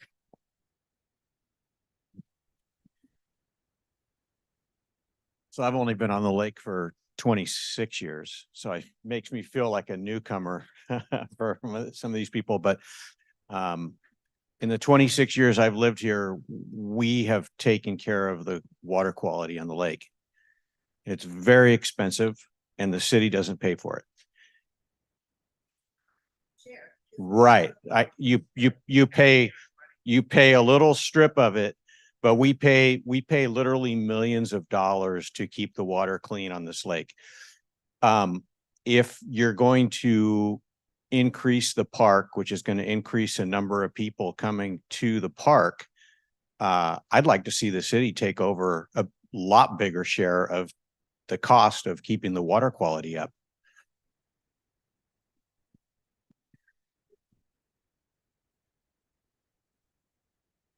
Is it on?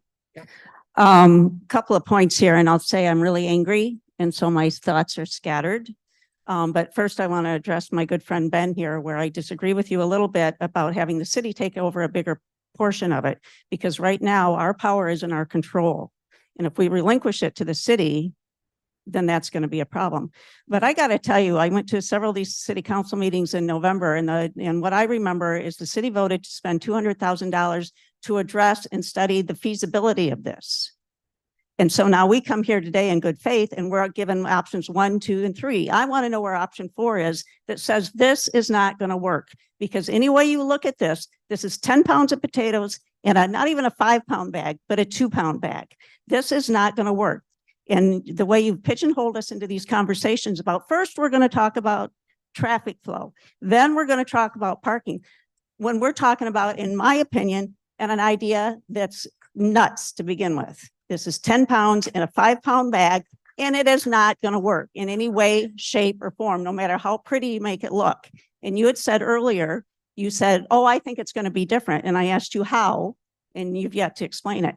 But, and I also think the city's attitude, and I don't want to be confrontational here, is very condescending. For you to say change is scary, that is not what we're talking about. We are talking about a change to our quality of our life. And it's like my friends have said, we pay millions of dollars in property taxes and to maintain this lake. And you're coming at us that we just are afraid of change. We are afraid of our property being damaged. We are afraid of crime. We are afraid of safety for our families. And this is just inviting more people in that do not pay their fair share. Equity, where's the equity for us? Those that spend the millions of dollars, first in the home, in the taxes, in the upkeep. Where is our equity? And nobody's addressing that. You're forcing this down our throats. You're stealing land from our neighbors. And you're just sitting there with a smile on your face saying, it's going to be better. Just wait. There we go. I'm sorry, I'm angry. And I've had enough.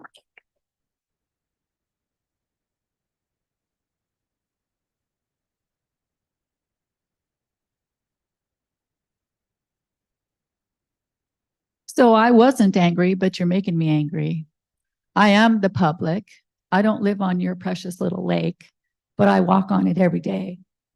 A lot of times. I don't see any of you down there. I see you a couple of times on your boat, but that's about it. But me and my grandkids for generations have lived in Lakewood, and I take great pride in that. You guys are on land, quote unquote, that belongs to the public. I am the public. So in reality, I could go onto anybody's property right now and stand there because it belongs to me. I am the public.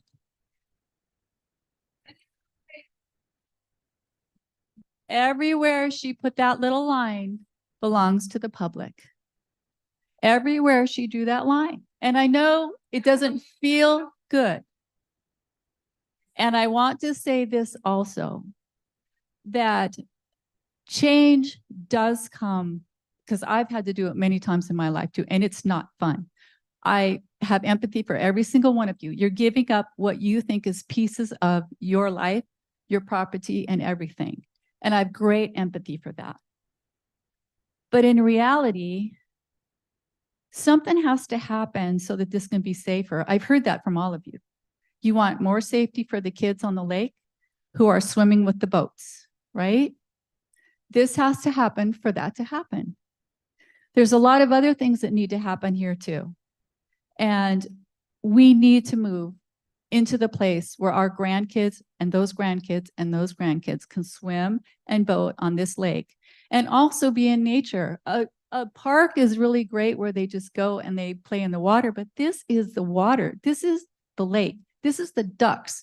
This is everything that you guys can share literally with the public. So I like what these guys have done. I like what they have done. There's a lot of time, effort that they have put in this to try to make this a little bit easier. And so if we can take some of the emotion out of it, which I understand there's a lot in this room, and look at this objectively and figure out the best way to do this for everybody. And again, you've taken a lot of heat out of this, and I really appreciate that because I'm feeling it right now too. And it needs to be something that we can at least come to an agreement on. And there's a lot of unfairness on both sides. It feels unfair to me that you guys have had all this land for all this time. So there's two sides of this. And I know I'm the one in all of you guys, so don't just hate me. I represent, I think, a lot of people in this too. So consider that when we look at this, and I have appreciated that everybody here has really kept a lid on it until this piece right here. So good job. But we do need to move forward and we need to figure this out. And I think there's some good planning in here and I think it's going to work. And I look forward to seeing it. I love it down there. I spent a lot of time down there and I don't live right there, but I've also had my mailbox broken into. Somebody stole my wood last couple weeks, right off my back deck. So I face it. We all face it. We're all supposed to work together. And one other comment, I keep hearing over and over again, enforcement. There's an easy thing to do right now. Police officers are taking on extra work right now in the Walmarts, in the, there's another store in the mall. They can patrol. You can pay them. They'll patrol. They'll drive back and forth all day long to make sure people are doing, sure, that's right. We do have it. If they incorporate it in their grant, by the way, this is grant money. If they incorporate that in it, it's going to help out with the enforcement that a lot of you are worried about. I wish they'd enforce my street, but if we're going to enforce the park, I am all for that also. So there really are suggestions and things that we can do if we don't let our emotions take over. That's what I'm saying. So, okay, so I'm speaking as one of the residents that's right down by the boat launch. And my fear when I look at all of these plans and as I've attended all of this, that the point that I keep trying to make is I understand that there's property and there are things that are going to be taken, but take what you need and not what you can. And that's a big difference. If this felt more middle way, more in the middle, cooperative, win-win for everybody, you take what you need, not what you can. And when I look at these and I see 8 to 10 trees, knowing that 8 of those trees are coming from where I live, you don't need to do that. You can do a different plan, get the same result, but with all these purple lines and blue lines, yes, you can take that. You can. You don't need to. And so however this is being laid out and planned, please try to be what you need and not just what you can take. So that's my fear.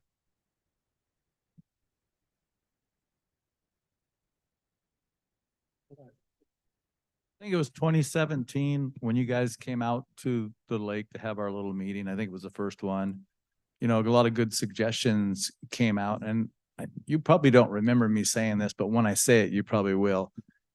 No matter what we say, you guys are going to do what you want to do anyways. I mean, there were some good ideas that came out of that meeting, and I don't see anything on here. The one-way street from going south to north, you got 2 lanes. Turn 1 lane into parking. It doesn't take up anybody's easement, anybody's property. You got parking from the Edgewater Drive all the way to Stillicum. If you use half of that lane for parking and put speed bumps there to slow some of the traffic down, and I see it down the road on Mount Tacoma going all the way across the bridge where they have lights that tells you how fast you're going, just to remind people, hey, you're not doing 25, you're doing 50. Put some speed bumps. There's speed bumps on that road, and just control the traffic. You'll have parking. You'll have a thoroughfare, and you know something, everybody's mailbox is to the right side of that street. You know, have the parking to the left. The mailman can come through. The garbage man can come through. It doesn't cause any disruption. You know, think it out. Utilize what's already there. Don't destroy the whole neighborhood just because you have a plan and you're not willing to back away from your plan. And take some of that money, put it into the enforcement, put it into Santa cans that don't get kicked over at night, because there were Santa cans out there one time, and people that went fishing and went boating used it. But in the middle of the night, someone decided they want to kick it over. It was more important to them to do that than it was for the people that were using it. but utilize work into it slow. And as people get adjusted to the transformation, then they'll have a bigger appetite for bigger changes, you see? But to go in there and just have these surveyors throwing these lines all over the place because they can't decide what they want to do, it's really disruptive to the people that are there every single day of their life. Sir, I appreciate your comment relating to the current layout for the minimal impacts to the neighbors. And I just want to point out that option 3 does account for that. So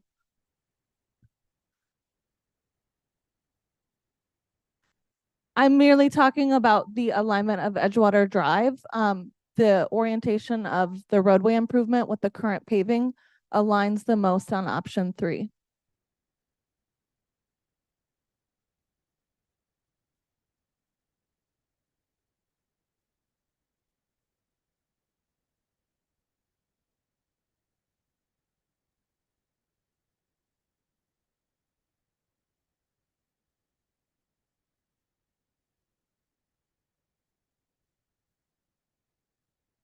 Okay, I'm just gonna appeal one more time to the city and piggyback off of what he's saying. I guess when my family makes decisions, big decisions, we do pros and cons. You know, and it looks like when you look at all these maps and you look at the things you're forgetting are the cons. Like you've got all the little pros that the city thinks are pros. They haven't really asked us. I mean, I guess when we get a chance to say it, we're saying those aren't really pros, but you're looking at all the cons on there, all these houses and these neighborhoods, and it's not fair to do that to generations that have been living there. And the gentleman who's going to lose his home, maybe he bought it to pass down to his kids. I mean, this is really sad, but I would hope the city would look at the pros and cons list, because when you brought up one of the first slides, I think, saying how many people you think could be using picnic tables at one time and how many trailers you have, and you look at the map, that's not very many more fishermen that are going to get to use this for all the hell you're putting everybody through. And then you've got, you said, I think 38 people, I think was the max, or if you back up, it's not a whole lot of people that are going to get more access. If you're looking for equity, this is not it. This is actually destroying a lot of people's what they've invested their lives in. I mean, I know we're kind of new to the lake. We worked our way here for 25 years. It was our goal to get here, my husband and I. And we finally made it 4 years ago. We had to gut our house and put our sweat into it. But now we have a nice place to pass on to our kids. And I just wonder, will we? I mean, we have a lake access right next to us. Maybe the city's going to come and boot our asses out too. You know, I'm very concerned. And I'm concerned about the crime this brings to our lake. We live in a very private place, hard to find. I have to give directions to people. Yet one night at 3 a.m., my husband was out of town and I have kids in the house. Thank God I have a dog, because a man found his way to our house all the way down to our cabana by the lake, scared the living daylights out of me. And thank God I didn't grab my gun, because I might have shot him that night. I thought it was my son out there. So I stood out there. He could have shot me. This is scary stuff you're talking about when you're saying opening it up to the public and no accountability for the city. That is not right. And it's not even giving a lot. 34 for 34 people to have more access. Build a Star Center like they have in Tacoma. For God's sake, we could use our money a lot better than this. I'm not saying, ma'am, that we take it away from the public. I mean, I think it's a pretty nice place the way it is. People are using it and fishing, and I go down there, I see it. But I'm saying maybe we just kind of make some improvements and then use the money to help more of our community than what's going to get helped here.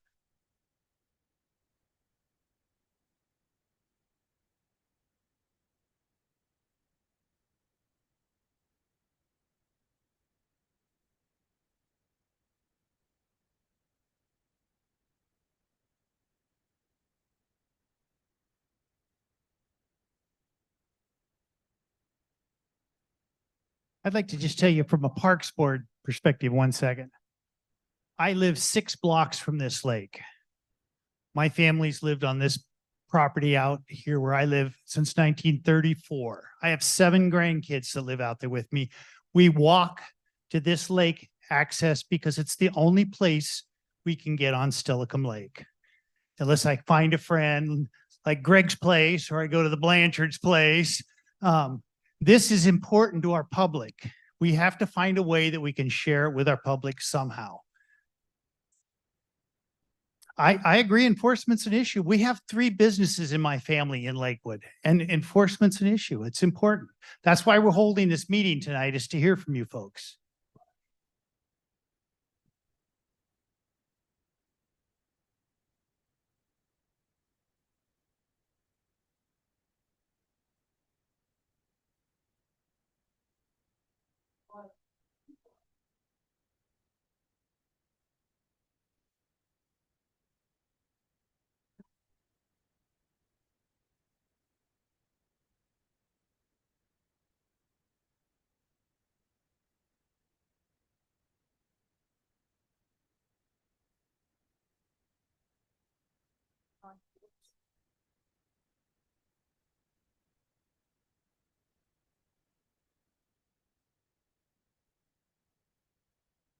I learned to skate.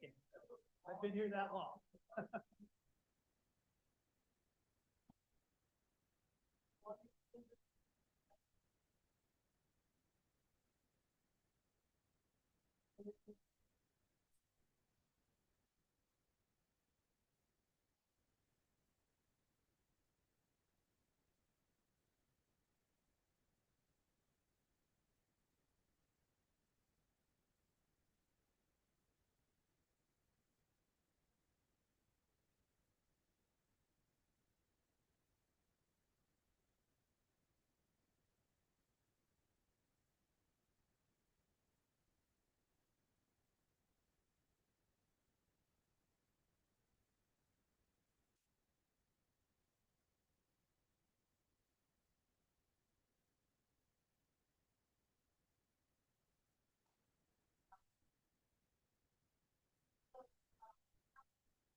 Review every detail of the final preferred alternative. Mhm.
Yeah, it's a Tuesday. That's the regular park board meeting in March.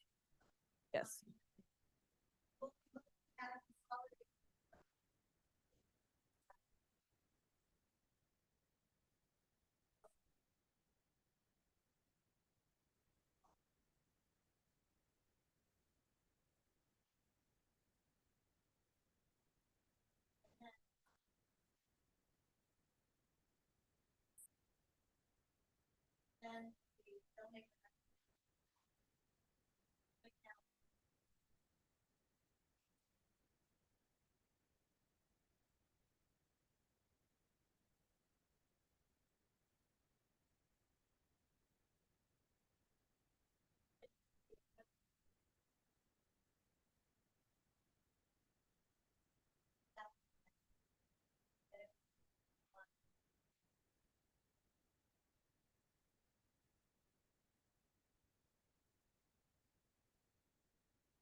So let,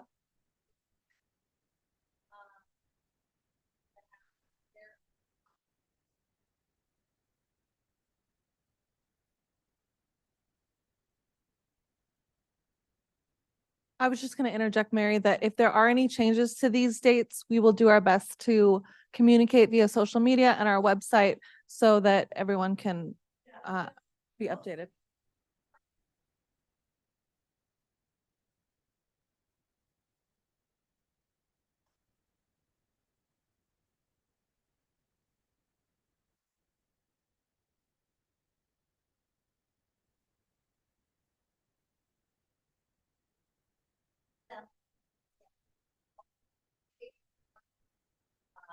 On our website.